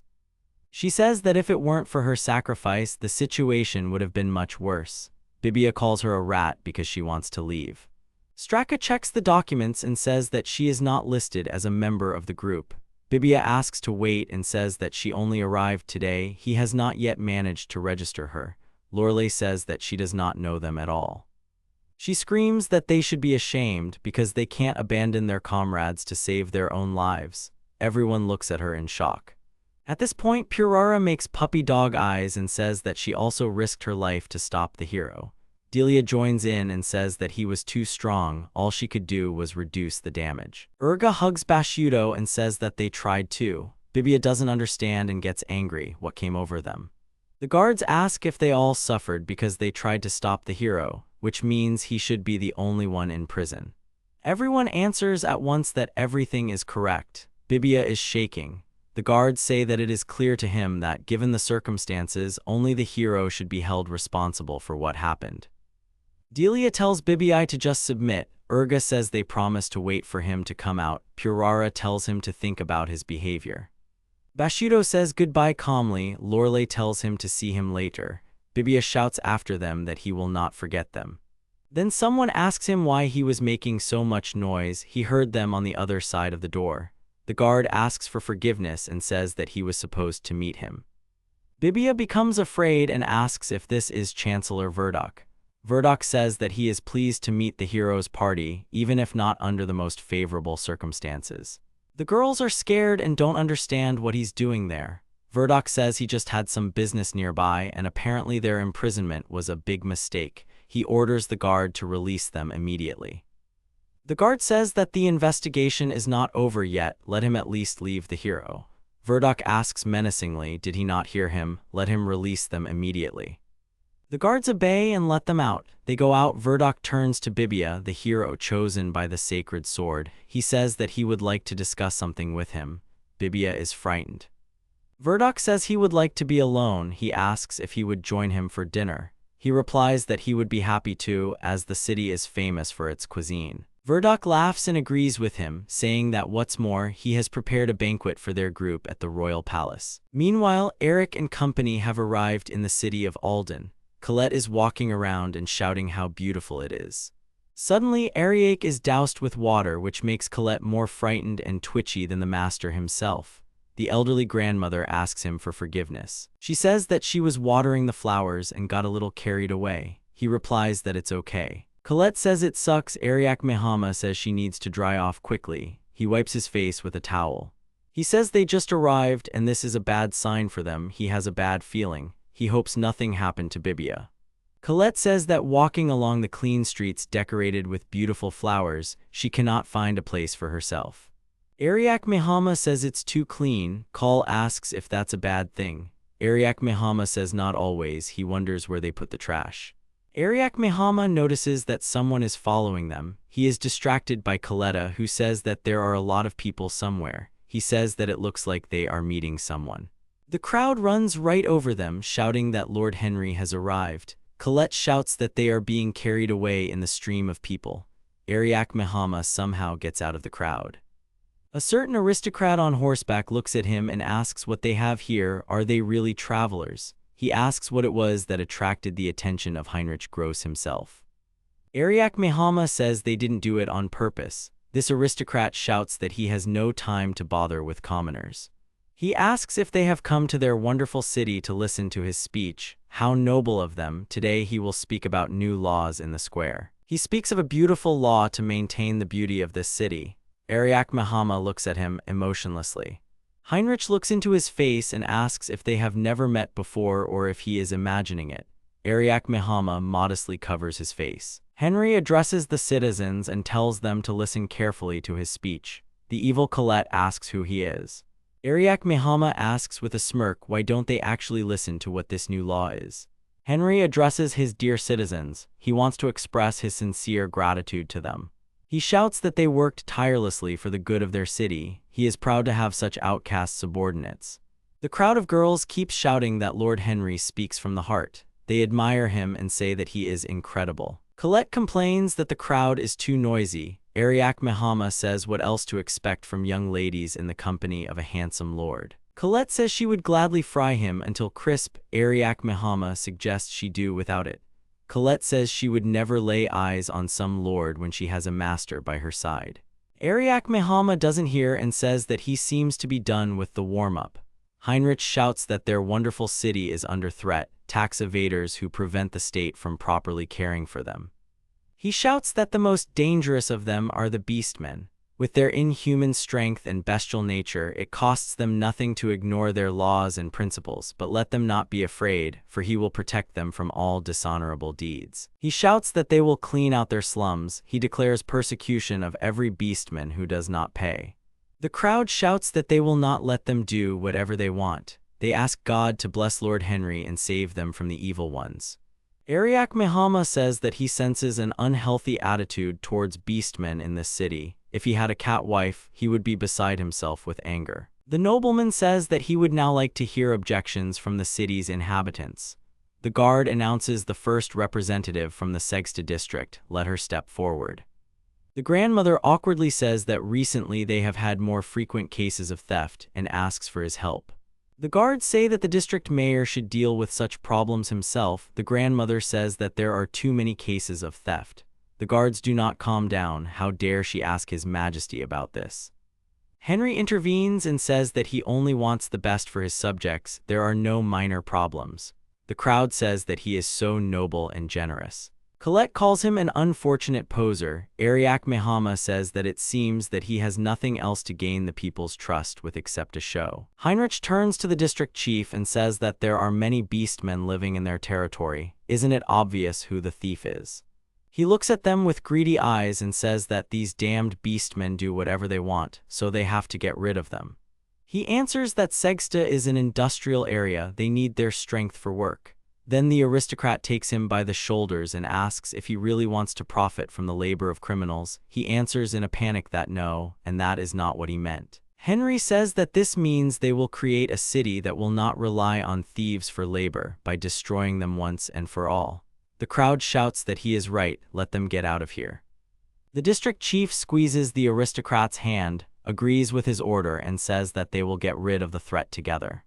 Ariak Mihama thinks that even those who disagree with his law are forced to obey. He tells Colette that the situation smells hot. The guard tells the next guild master, Alden, to go ahead. The old man obeys and says that the adventurer killer has appeared again. 10 people have already died at his hands this month. The crowd in horror begins to make noise and discuss. Colette looks around and also in fear speaks about the killer of adventurers. A man asks if she is also an adventurer, then she should be careful.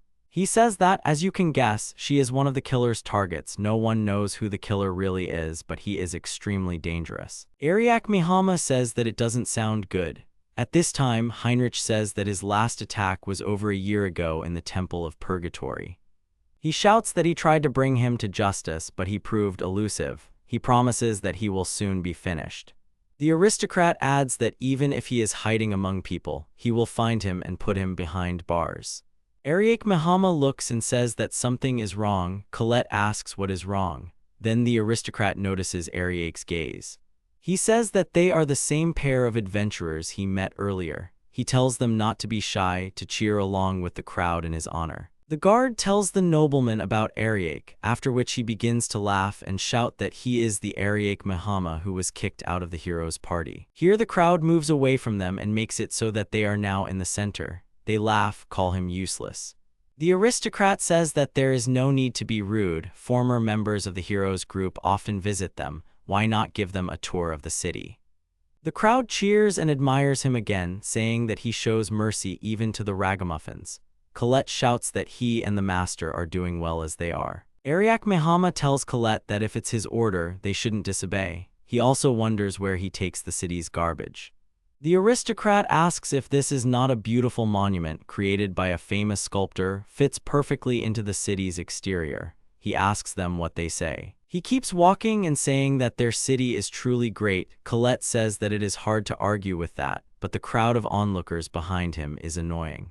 The aristocrat tells them not to pay attention. This happens when he is a member of the nobility, and he is the most famous of them all. As they walk, Ariak Mihama notices the homeless people on the street and then looks at Heinrich, who extends her hand to Colette, saying there is a small step here. Ariak Mihama talks about his sword. The nobleman asks what happened to it. Ariak Mihama says that it looks pretty menacing for a man with a lot of guards. The guards say how rude this is since Master Heinrich is an outstanding swordsman. Heinrich says that these are just the words of a commoner. Ariak Mihama holds out his hand, asking to see. While he says he is right, no sword can compare in greatness. Heinrich, in a panic, screams at him to take his hands away. There is silence. Heinrich says that he cannot allow just anyone to touch the weapon. Ariak Mihama asks for forgiveness. Ariak Mihama says that he wanted to ask him something. There are practically no beastmen in the city. Are they really guilty of crimes? Henry replies that the answer is obvious. The beastmen are beggars who know nothing but crime, so it is their civic duty to rid the city of this scum. He says with a smile that it is not so important. Now he is only worried about the lovely young lady. Her beauty eclipses all the princesses he has seen. Colette wants to say that she is a dragon, but Ariak compliments her by saying that she loves dragons very much. Colette tells the aristocrat that he has excellent taste for a man. He laughs and says that she is wasting her time with a misunderstanding next to her. He asks her why she doesn't leave him and stay with him, because it is the greatest honor on earth. Colette laughs politely at first, and then asks why he can't close his mitten.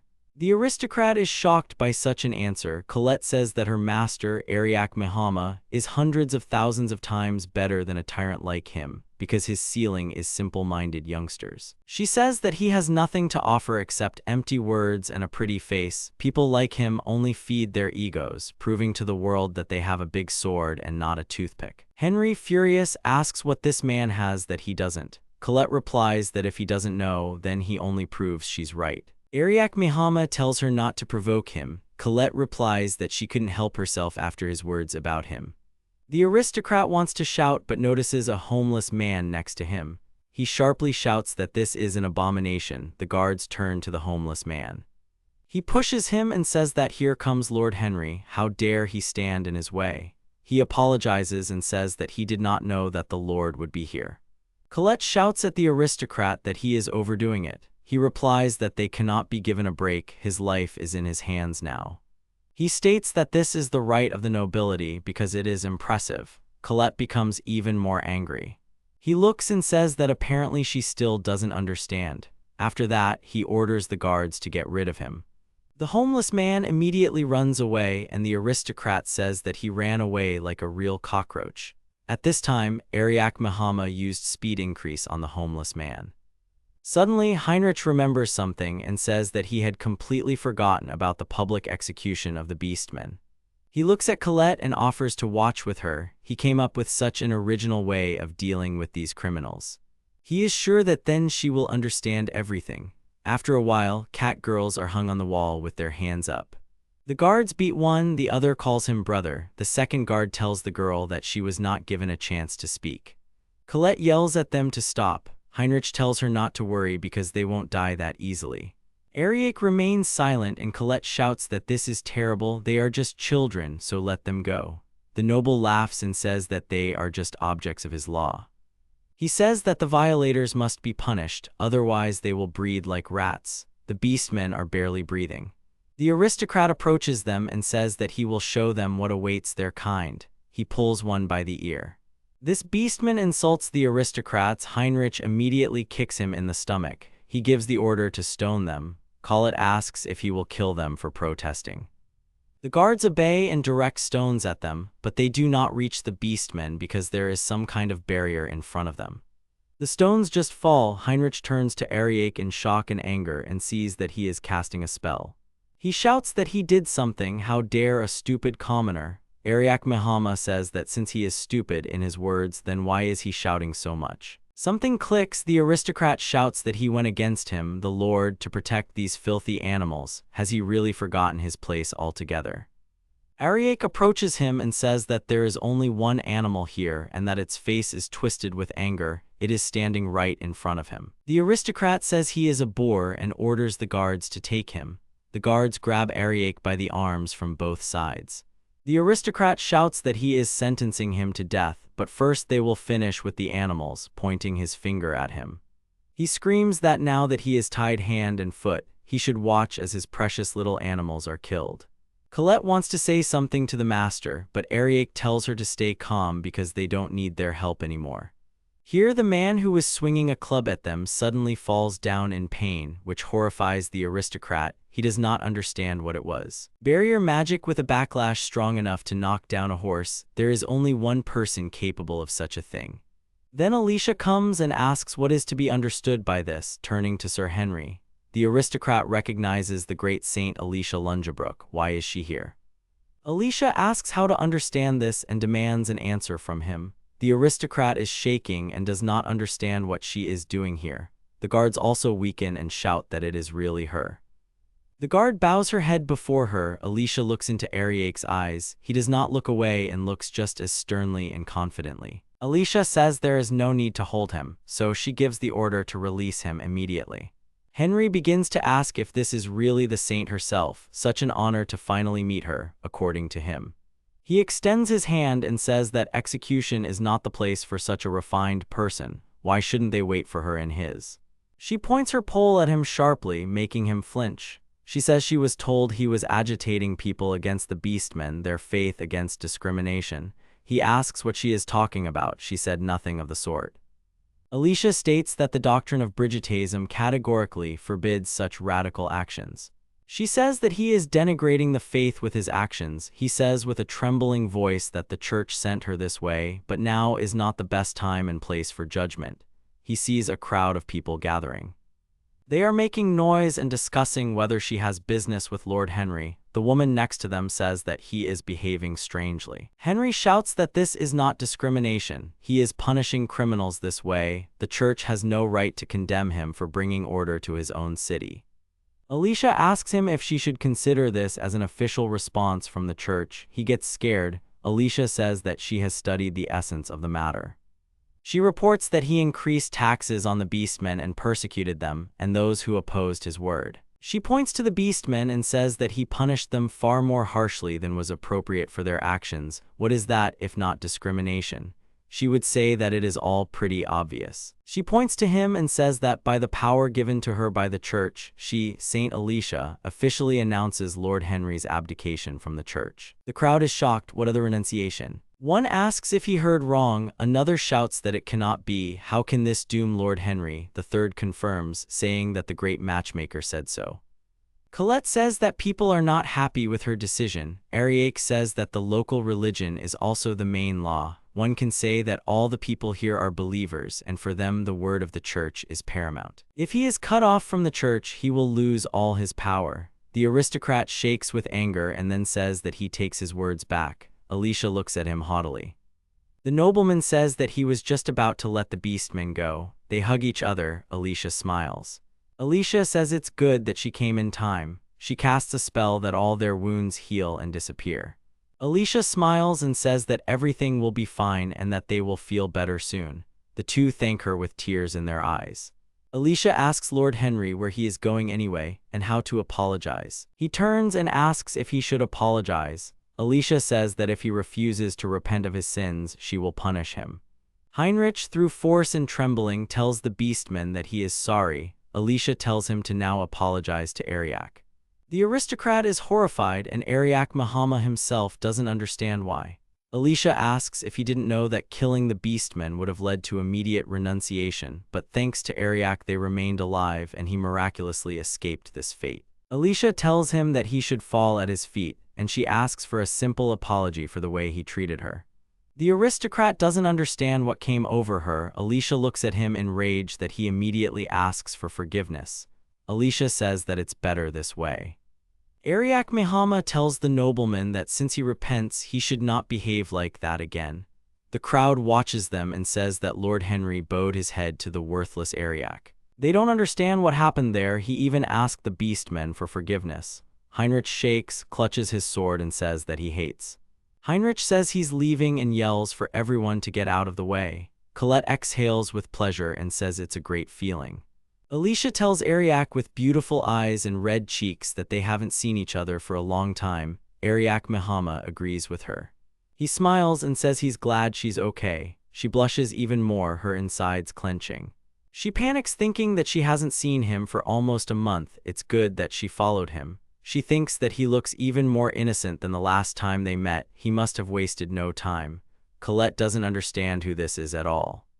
Colette looks at her with interest. Alicia sees her, turns to Ariak and asks who this young lady is next to him. Colette asks to introduce herself. She says her name is Colette Dubracies. Alicia sees her and thinks how cute she is. She panics, thinking that she left him for literally a second, and he is already in a group with a girl. Why did she underestimate his charm so much? She looks and thinks that her smile is touching. What a fragile and sensitive girl, so what should she do? She walked half the country to become a third wheel. Colette thinks to herself, what kind of gorgeous young lady is this? She thinks that with such a face one could charm a dragon, and the air around her seems to shine. She immediately thinks that the master mentioned some former partner. Could it really be her, and what should she do? Ariak asks Alicia why she is alone. Where are the others? She answers that she left Bibia's group. Ariak says what a coincidence that the church sent her here. She panics and says that she was actually just following him, but then she really wants to work here. She hides her gaze and says that since she left the heroes group, she thought she would join his group. Ariak, after thinking about it, says that it is clear to him, and then asks Colette what she thinks. She keeps thinking, is he testing her? She won't travel with a rival, but if she refuses, Ariak might kick her out for jealousy. Alicia is also panicking and wondering if the girl's opinion really matters to him, if they are really dating. She tells herself to be calm because it is still unknown. Colette starts to speak. Alicia realizes that this is her chance to make the first move. Alicia says with a smile that she is known as a great saint and is skilled in healing and resurrection magic. Alicia smiles awkwardly and says that she is definitely a godsend for their group. She keeps thinking that she feels like she is selling out. Colette takes her hands and shouts that it's so cool because she said that she can not only heal, but also resurrect. People rarely have such a gift. It's no wonder that she is considered a saint. Alicia looks and thinks she is kind. Here it is, the power of sweet girls. Now she is ashamed of her words. Colette stands and thinks that she has lost the fight. She starts to think clearly and thinks that people can't succeed in both healing and resurrection at the same time, so she sees. If such a strong healer joins the group, she won't have a chance. She is tormented. What should she do? She does not want to leave the master. Someone needs to parry and prove her usefulness in the group. Colette shows her tail and says that she is the daughter of the Dragon King. She can't heal, but she fights well, and she can also breathe fire. She thinks to herself, what is she talking about? Why did she say that? People can't breathe fire. Her only talent is agility in battle. She's no good for anything else. She's going to cry now. Alicia says it's incredible. She'd like to see her. She asks if she's really from the dragon race. It's a great honor to be in a group with her. Colette happily thinks that she considers her worthy. Ariak Mihama will not throw her out. She tells Alicia that she will be so happy if they start traveling as equals. Alicia asks in surprise if she can really go with them. They rejoice together. What happiness, what relief. Colette thinks that now she will definitely stay in the group. Alicia exhales that she was accepted. Both think that they will surely win the heart of Master Ariak. Ariak Mihama thinks that they are both stubborn. He didn't think that they would come to an agreement. He says that it seems that it was in vain. He won't worry about them. Then the beastmen come and address Alicia and Ariak. They bow and say that they owe them their lives and then thank them. They ask how they can thank them. One introduces himself. His name is Hugh. He is from the dog-eared tribe, and this is his sister Anna. The girl bows. Ariak Mihama says to thank not him, but the saint. Anna says that he saved them from the stones. She is surprised. Alicia tells Ariak that it was only thanks to him that she arrived on time. Ariak Mihama doesn't know at all. Colette says that of course they owe the saint too. Huey says with a smile that he risked his head to oppose Henry's will. He is their hero. They will never forget his kindness. Ariak Mihama agrees and smiles. He says he will take half of their thanks and Alicia will take the other half. Alicia asks him not to bother her. Ariak asks what they are going to do. Huey replies that they live in wandering. To be honest, now he is even more afraid of Henry. Anna says that although we have friends who are ready to help, we must keep everything a secret from the Lord. Hugh says that he will not so easily leave his beloved city in the clutches of a tyrant. Alicia says that Lord Henry had only recently received his title from his father, which is why the church took so long to respond to his atrocities. She tells them not to worry. She will personally make sure that punishment catches up with him. Moreover, now she is on the church's radar. Huey asks if he will be ordered not to abuse his power. Anna is happy and says that they can continue traveling. Huey says with a sad smile that the adventurer's killer can't be ignored, but at least Henry's oppression has been lifted. Colette calls it a happy ending. Ariak thinks it's good to know that the city is under the church's care, but the look on Heinrich's face worries him. Ariak also saw his hand on the swords. He turns to Huey and Anna and says that they need to talk. At this time, Henry runs headlong, hitting his head, screaming and cursing Ariaka.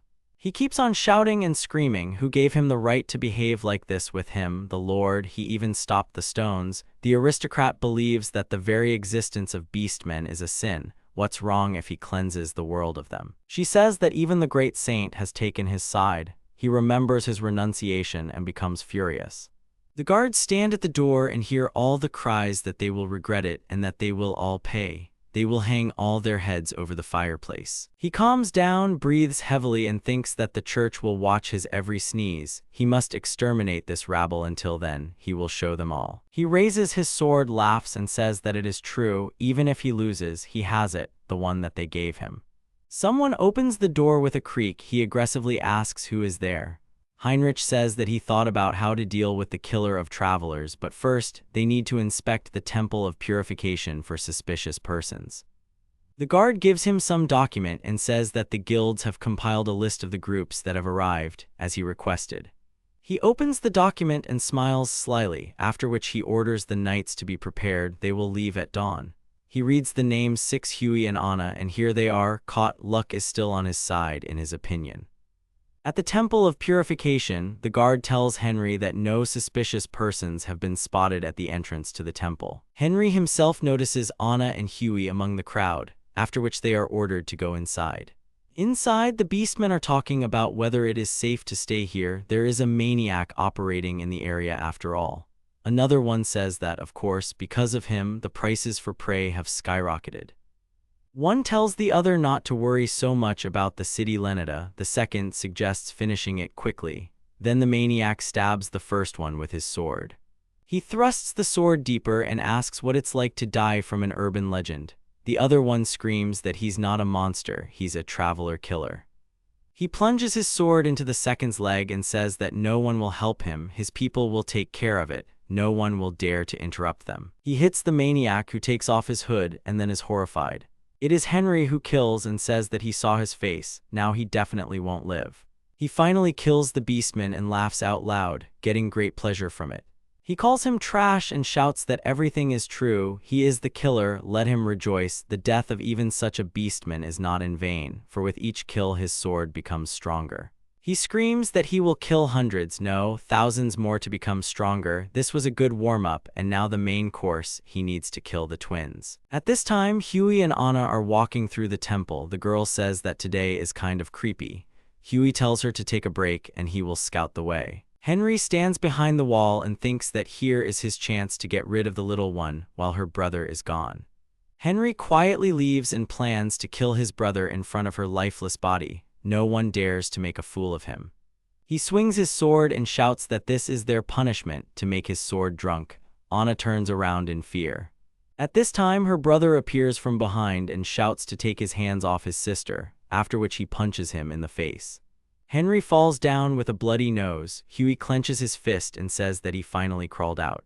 Henry asks if he really sneaked up on him. Colette takes off her hat with ear flaps and says that it was actually her in disguise, so it's no wonder he didn't notice Anne behind him. Ariak comes out and says that it went surprisingly smoothly. He was worried for nothing. Alicia says that Colette is great, she is cute even in disguise. Henry is horrified. Anna asks if he now understands how badly he's screwed. Huey tells him to give up because Lord Ariak Mihama can see right through him. Ariak Mihama says that he mentioned the maniac yesterday, that he promises that they will detain him even if he hides among the adventurers. He says that he said that the maniac among the adventurers, the killer could have been anyone, but he emphasized this. It is unusual for someone of his flight to do something with his own hands. After all, during the year of his reign there were no results in the search. Now it is clear why. Ariak Mihama says that he pretended to be looking for a maniac, but he was the killer. Heinrich shouts that this does not prove anything. Ariak Mihama says they have a witness. The two beastmen he killed come out unharmed and shout that he saw everything. He is definitely the adventurer killer. Alicia asks them if it was Lord Henry who killed them both. Henry doesn't understand what's going on. Alicia explains that she revived them. What more proof is needed? Colette says that his sword has a terrible aura. With each kill it becomes more sinister. She says it wasn't so noticeable in the sheath. Ariak Mihama says it looks like it's enchanted. Heinrich screams how dare they treat him like that. Ariak Mihama says that they had to use bait to lure him into the trap. Huey says that Lord Ariak Mihama came up with a plan using them as bait. Alicia says that they just lost sight of Lord Henry on the way here and were unable to save the people from trouble. She tells her that in the end she was the one who revived them. Alicia turns to Heinrich, calling him an adventurer killer. He doesn't calm down and asks what they are saying. He has nothing to do with it. Alicia says that she has set up a barrier. No one will get out of here. She says that no excuse will save Lord Henry for murder, civil rights violations, bribery, blackmail, and other crimes. She tells him he is a disgrace to the nobility. She will take everything from him. Silence falls. Henry trembles. Ariak Mihama tells the two to drag him out. They do so. Heinrich trembles and twitches. Colette notices his sword. Henry says they will all pay him. One asks what he is mumbling. Ariak Mihama notices Henry's unhealthy face. Henry says he will tear everyone to pieces. Ariak Mihama shouts for everyone to lie down on the ground. The sword begins to rise. Colette flies back. Everyone else falls to the ground. Henry stands with a sword that has a wild power. Alicia screams that he has a demonic sword. Ariak Mihama says that things are bad. They all have to be careful. Heinrich says that he will show them the true power of his sword. Henry shouts for everyone to see his demonic sword, which has swallowed countless souls. He screams that they laughed at him and now he will feed them to his sword. Ariak Mihama shouts at him to stop, warning him that it is not a sword but a monster. Henry doesn't understand anything. A huge monster enters Henry. Huge tentacles envelop Henry's body. Colette asks what kind of horror is going on here. Ariak Mihama says that a monster that took the form of a sword and fed on souls. He only knows one monster that can do that. He says it's a mimic. A huge one-eyed monster looks at them. It starts vibrating. Colette dodges the attack and screams that he throws rocks with his tentacles. The monster makes scary sounds. Colette notices and says that he is getting bigger. Alicia thinks that his attacks are very chaotic. She realizes that she and Ariak will hardly be able to protect everyone. If he speeds up, they are in big trouble. Anna asks if mimics aren't low-level monsters. Ariak says they don't have to be in chest form, and this one ate so many souls that he reached the form of a devil mimic. He says that these are already SSS-class monsters or catastrophe-level monsters. The monster attacks again. Ariak Mihama protects Anna by covering her head. The rocks hit the beastmen. Colette says it was a huge blast wave. Everyone must have lost consciousness. Alicia watches from behind the wall and thinks that he is still moving uncertainly. Maybe he hasn't managed to completely absorb Henry, so there is still time. Ariak asks the beastman if he can move. He says he can and thanks Ariak for protecting him. Huey says they should run while they still can. Good thing they haven't gone too deep. Ariak agrees and tells them to leave. He tells Alicia and Colette to prepare for battle. Huey is surprised and asks if they really want to hold him off with just the three of them. Ariak laughs and says that they won't just hold him off, they will defeat him, he will support his group. Alicia says that with Ariak's power they will not lose. Colette agrees and says that it is so. She will show what a Dragonborn is capable of. Ariak says not to go too far apart, otherwise they won't get their buff. Colette says that she's not going to leave him. Alicia joins in. Anna looks and says she will help the others leave. She averts her gaze and says she can't do more than that, especially against that thing. Ariak places a hand on her shoulder and says that she was able to instantly assess the situation, which puts her head above most adventurers. He says he will revive the others, so he is counting on them. Ariak increases psychic power. Anna's arms and chest are bandaged. Alicia sees and says that there is no more hiding. Colette says that it looks like the monster has digested. The beastmen leave and wish them luck. The monster continues to laugh, and Heinrich's voice can be heard inside it, shouting to Ariak that he will kill him.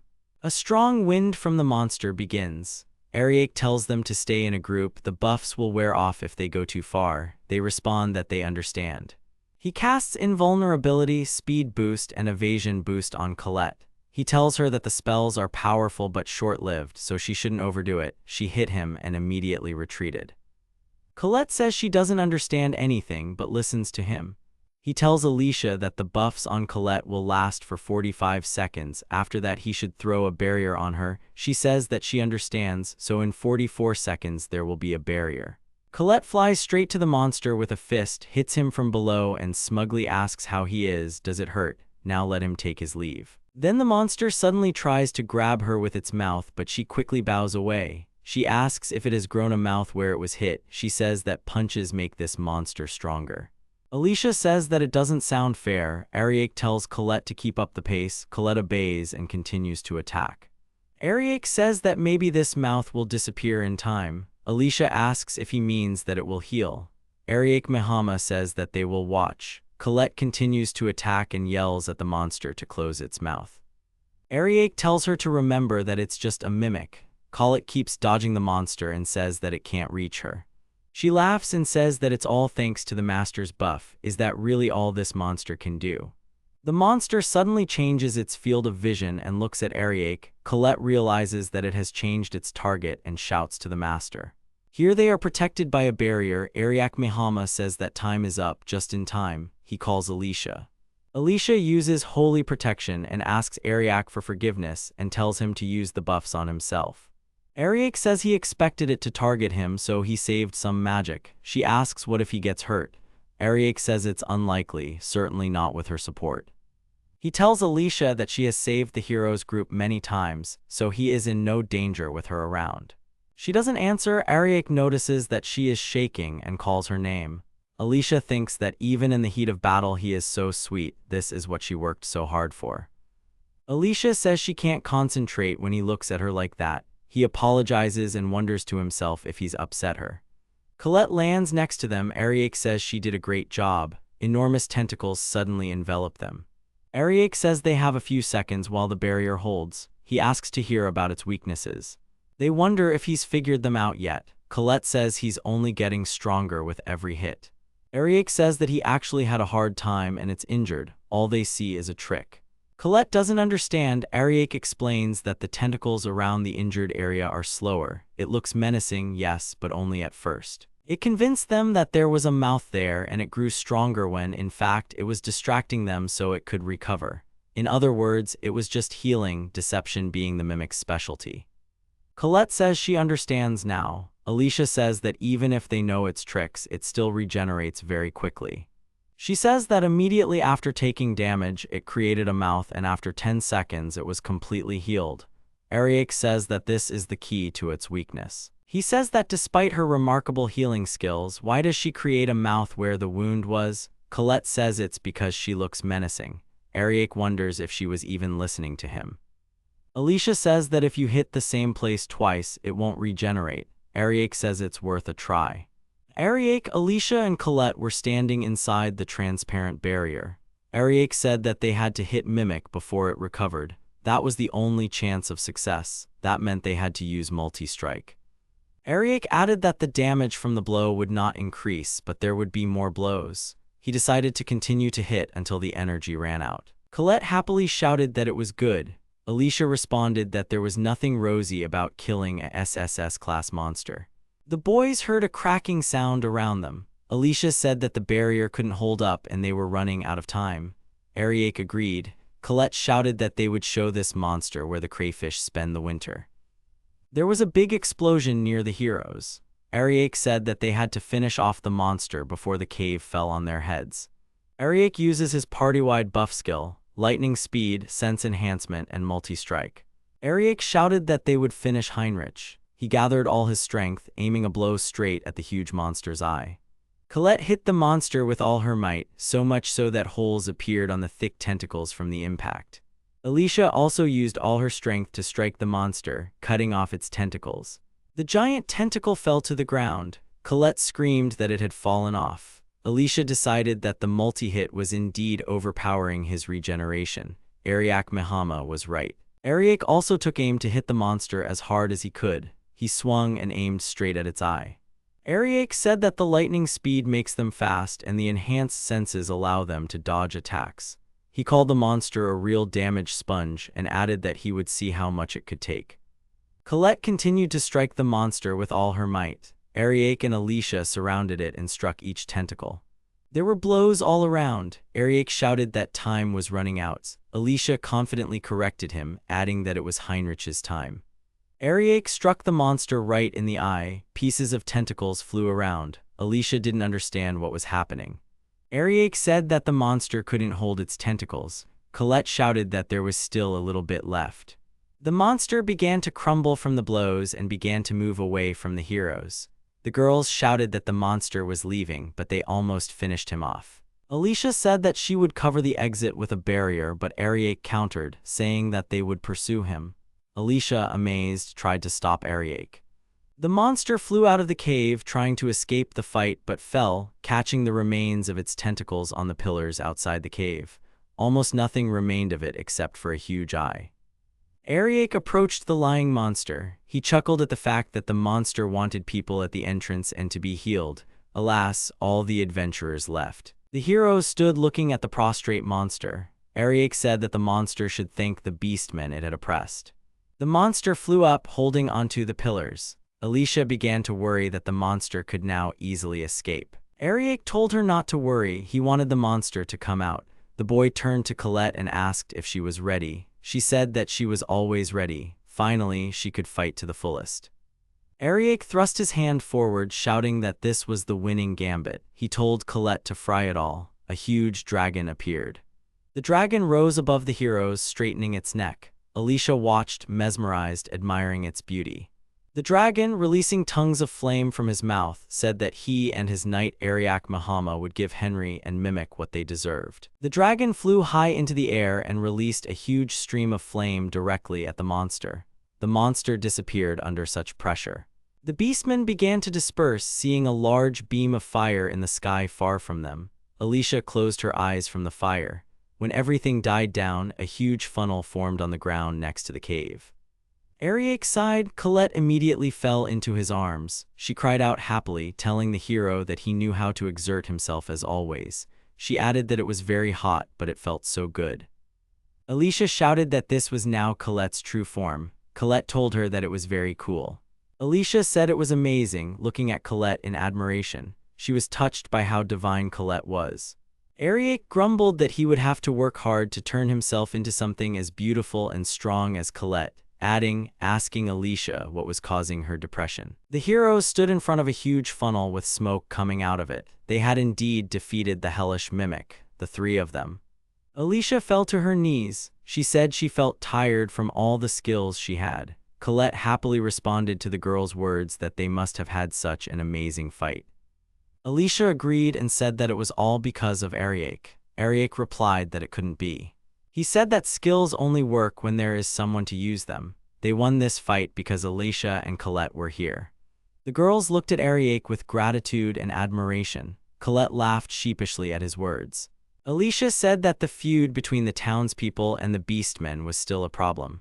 But for now, the adventurer killer was no longer a threat. Ariak says that the adventurer is a murderer. This magic sword is probably the source of all this, but he doesn't think that Heinrich prepared it himself. Most likely someone else had a hand in it. Alicia tells him that this would mean that there is an organizer behind all this. Colette happily says that they will talk about it later.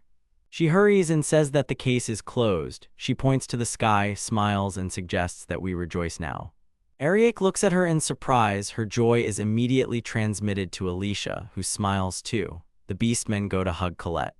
Afterwards, when Ariak returned to Alden, the people of Alden greeted him with great hospitality as a hero who defeated Heinrich. He thanks them, but he just wants to live a quiet life.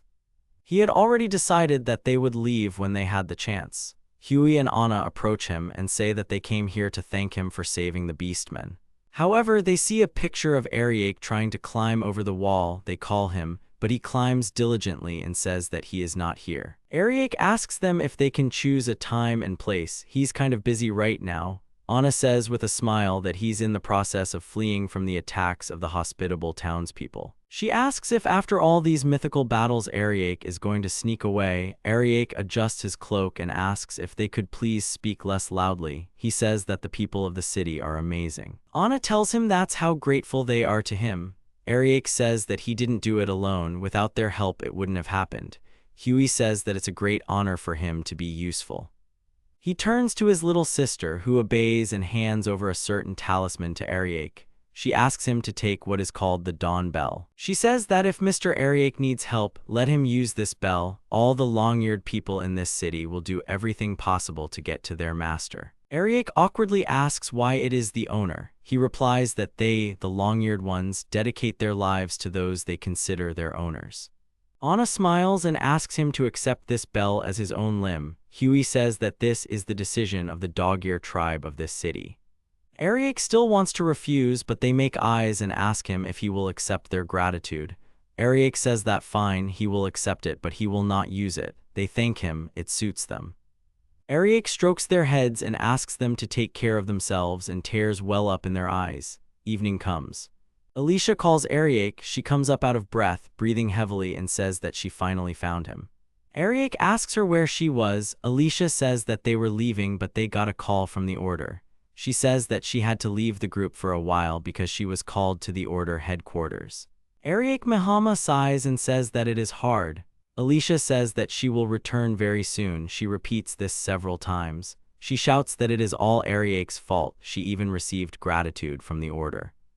Not just from the city for defeating Heinrich and the Mimic. That's why she bothered to call him to report. She asks what she's going to do about it. Ariak asks if he's being praised or insulted in the end. Alicia says that she really appreciates what he did for Henry. The Archbishop even sent an official thank you to the hero Ariak Mihama. She says that if he had come to the Order's headquarters, she could have expressed her gratitude to him in a different way. Ariak averts his gaze out of awkwardness. Alicia laughs, covering her mouth with her hand, and says that she knew he would say that. She has never been good at showing off. Ariak looks at her face and says he hasn't seen her like this in a long time. Alicia asks again if he really said something. She says she'll leave now. She already said hello to Colette. Ariak looks at her tenderly and tells Alicia to be careful, who immediately blushes and leaves in tears, thinking that she will come back as soon as possible, even if it is only for a second. Then some beastman comes to him and says that they have finally met, calling him his lord. She introduces herself as the Fenrir that Alicia pulled out of the dungeon and revived, giving her a human form. She tells him that she is Alicia's servant. She understands why Alicia did not allow her to see the Lord. She turns to him and says that he must be very careful about who is behind this incident. She tells him to be careful. Fenrir kisses him on the cheek and tells him that they will see each other again. Then she disappears among the petals. Ariak strokes his cheek and says that he never thought he would be so vulnerable. He still has a lot of growing to do. Later, Ariak and Colette are riding in a carriage. The girl says that it was more like leaving, running away from the city. Ariak says, displeased, that she hid well. She asks him where to go next, and he replies that they should go to the seaside town of Berta, because to get to Otte, they have to cross the ocean. Colette happily talks about the sea and that she is looking forward to it. At this time, Ariak remembers what Fenrir and the others said. He keeps thinking that there was definitely someone standing behind Heinrich, but he couldn't find any traces, a sense of presence, but an invisible feeling of nausea. He feels this discomfort not only this time. He lists all the events in his head. The withering of the elven forest, one incident in the city of healers in the devil's forest, the balance between the scale of the incident and the parties and reasons that caused it is not quite right. He says that more than that, what he felt when he saved Colette, he says out loud that it's disgusting. He understands that someone is trying to scatter the darkness. Having overthrown their overlord Henry in the city of Alden, Ariak and his friends continued on their way to the seaside city of Bertha to cross the sea. Colette turns to his master and asks if he has heard of the heroes. Ariak says that he did not think that they had confiscated the sacred sword. He says he was surprised when Alicia told him that. Colette says a hero without a sword is like a dish without meat. Ariak is outraged by what kind of analogy that is. He says that some unforeseen circumstances must have arisen, so he told them not to be careless in their preparations. He told her to be ready, so she must have had a stomach ache or something. Colette says he's in his usual parenting mode. Colette sees something and tells the master that there is someone here. He asks if it is a royal guard. Someone in knight's costume says that they were expected. He must be the great sage Ariak. Another knight hands over a scroll and says that he has come to deliver an imperial decree from the king of Granheim. They are surprised by the imperial decree. The knight says that the great sage Ariak Mihama must have an imperial duel with the brave Bibia. He announces that the venue is the seaside town of Berta and the time is exactly 1 month from now. Ariak listens calmly. Colette asks loudly if this is a preliminary match. Ariak says that, in short, they want them to fight in front of the royal family and the people. Colette asks why the master is called to such events. He answers that it is usually done to show the people the military power of the country. He thinks that everyone can guess why it happened. Colette says it doesn't matter to him, so he shouldn't pay attention. The knights awkwardly say they have no right to ignore the king's decree. Colette asks what power the king's command has over the people. He tells them to get out of the way, calling them the sons of men. Ariak says he would like to see how Bibia and the others have grown. Colette tells him he is a good man. Ariak is sure that they made many mistakes when they left the nest and went through life on their own, and he will teach them to fight. It is food for their growth and survival. That is what parental love is. Colette says that he is not a parent. Colette tells the knight that he is grateful for the extent of her master's capabilities. He awkwardly does not know what to answer. Ariak tells him to tell the king that Ariak has accepted their offer of a preliminary duel. At the Waldurk residence in the capital of the Kingdom of Granheim, Bibia raises a glass and expresses dissatisfaction with the preliminary duel. Waldurk sits across from him and asks if he would agree to this. Bibia laughs nervously, then tells him to think about what a difficult task they are about to impose on them, even with such hospitality. He says that this little fish isn't even worth fighting. Of course he'll win. Delia is sitting on a chair in the background and says that she doesn't even have to worry about Bibia. Waldurk turns to her. She talks about her punch while the maids wash her feet. Elga says that Ariak is too soft, he lacks muscles. Delia asks him to train his muscles elsewhere. Purara sits, eats, and says that she would like to beat him up again. They must show them who is the best. Lorelei and Bashudo sit to the side. She asks if they can really talk about this for so long. Everyone turns to her, displeased. She says that she heard that Ariak organized a large group of adventurers in Medicine City and saved it from the monsters of the demon forest. If they are going to fight such a person, they should be more prepared. Bibia addresses her and says that she is a naive girl. That is why she was deceived by such rumors. They say that the city of Medicine is under the protection of the Knights of the Kingdom. Bibia turns to Vizier Valdark, who says that the royal order cannot afford to fail. So the knights supposedly destroyed the demon forest and saved the city. Bibia asks what he means by allegedly. He replies that he cannot say more because he is a man of his word. Purara says that it's stupid, he's a support specialist after all. It's only because the people around him were good, as if Ariak took all the credit for it. Purara says that if they think for a second, they will realize that it is funny. Bibia supports and repeatedly says that she is right. Lorelei says that if the rumors are true, it's not just about support. Bibia tells her to shut up, don't contradict him. He thinks she's just exaggerating the rumors. There is an awkward silence. Lorelei finally says that she still wants to leave the group. Bashudo immediately supports her and says that he will go with her too. Delia tells them that it is useless. They have received many complaints and claims for damages for destroying Laxmi's hunting grounds. She says that they are somehow protected by the government because they are a group of heroes. If they lose this title, they will be in huge debt, they will be on the margins, their life will end. Lorelei says tearfully how they could let this happen. Delia screams that they are on the same side, they can't afford to lose it all now. Bashudo looks on and says it's a nightmare. Purara laughs out loud until she cries and says that it is funny. People's misfortunes amuse her so much. Bibia tells Purara that she is still a woman of bad character. The vizier says seriously that, so to speak, this is preliminary preparation. He says that they are the appointed heroes of the kingdom and it is about improving their reputation. Unfortunately, their current reputation is somewhat inconsistent with being called heroes. He says that on the contrary, some call Ariak, who left the group of heroes, the true hero. He asks if they can allow this. He asks if this is not an opportunity, who is the real hero. He thinks it is a good opportunity to show the public what they are capable of. Delia asks if he means they can redeem themselves. Urga asks if there will be no more stoning or other actions. The vizier says that of course the incident with Laxmi was a mistake. If they mean that he was too strong, then people's perception will change too. Bibia breaks the glass of drink in anger and says that he is against someone like Ariak. He is not interested in a game with an obvious outcome. He says he is a hero and as a hero he must always do justice. Is Ariak a hero? A lie, he told himself. He will try to stop him from being a hero because he is angry that he was exiled. He says these are battles for justice. He will hold Ariak accountable for deceiving him and ruining his reputation. He turns to the vizier and says that he is ready for this duel and that he agrees to these conditions.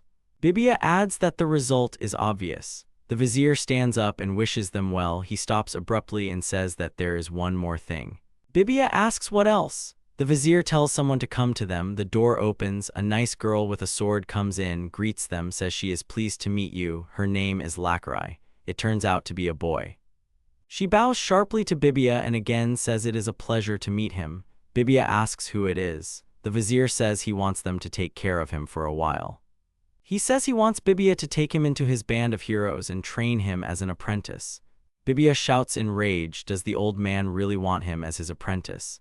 He is called Lakurai a little brat. The boy stands guiltily aside. Bibia says with displeasure that if it were a girl, he would be with her, but with him, Lakurai lowers his eyes. Bibia shouts that he is a hero, a man, he cannot be a nanny, let someone else do it. The vizier says that this will not do, it is too much to demand from someone else. The vizier introduces Bibia to the boy, calling him a hero, the owner of the sacred spear of Brunak. He also adds that he is the owner of the holy sword. Bibia is the one this vizier trusts.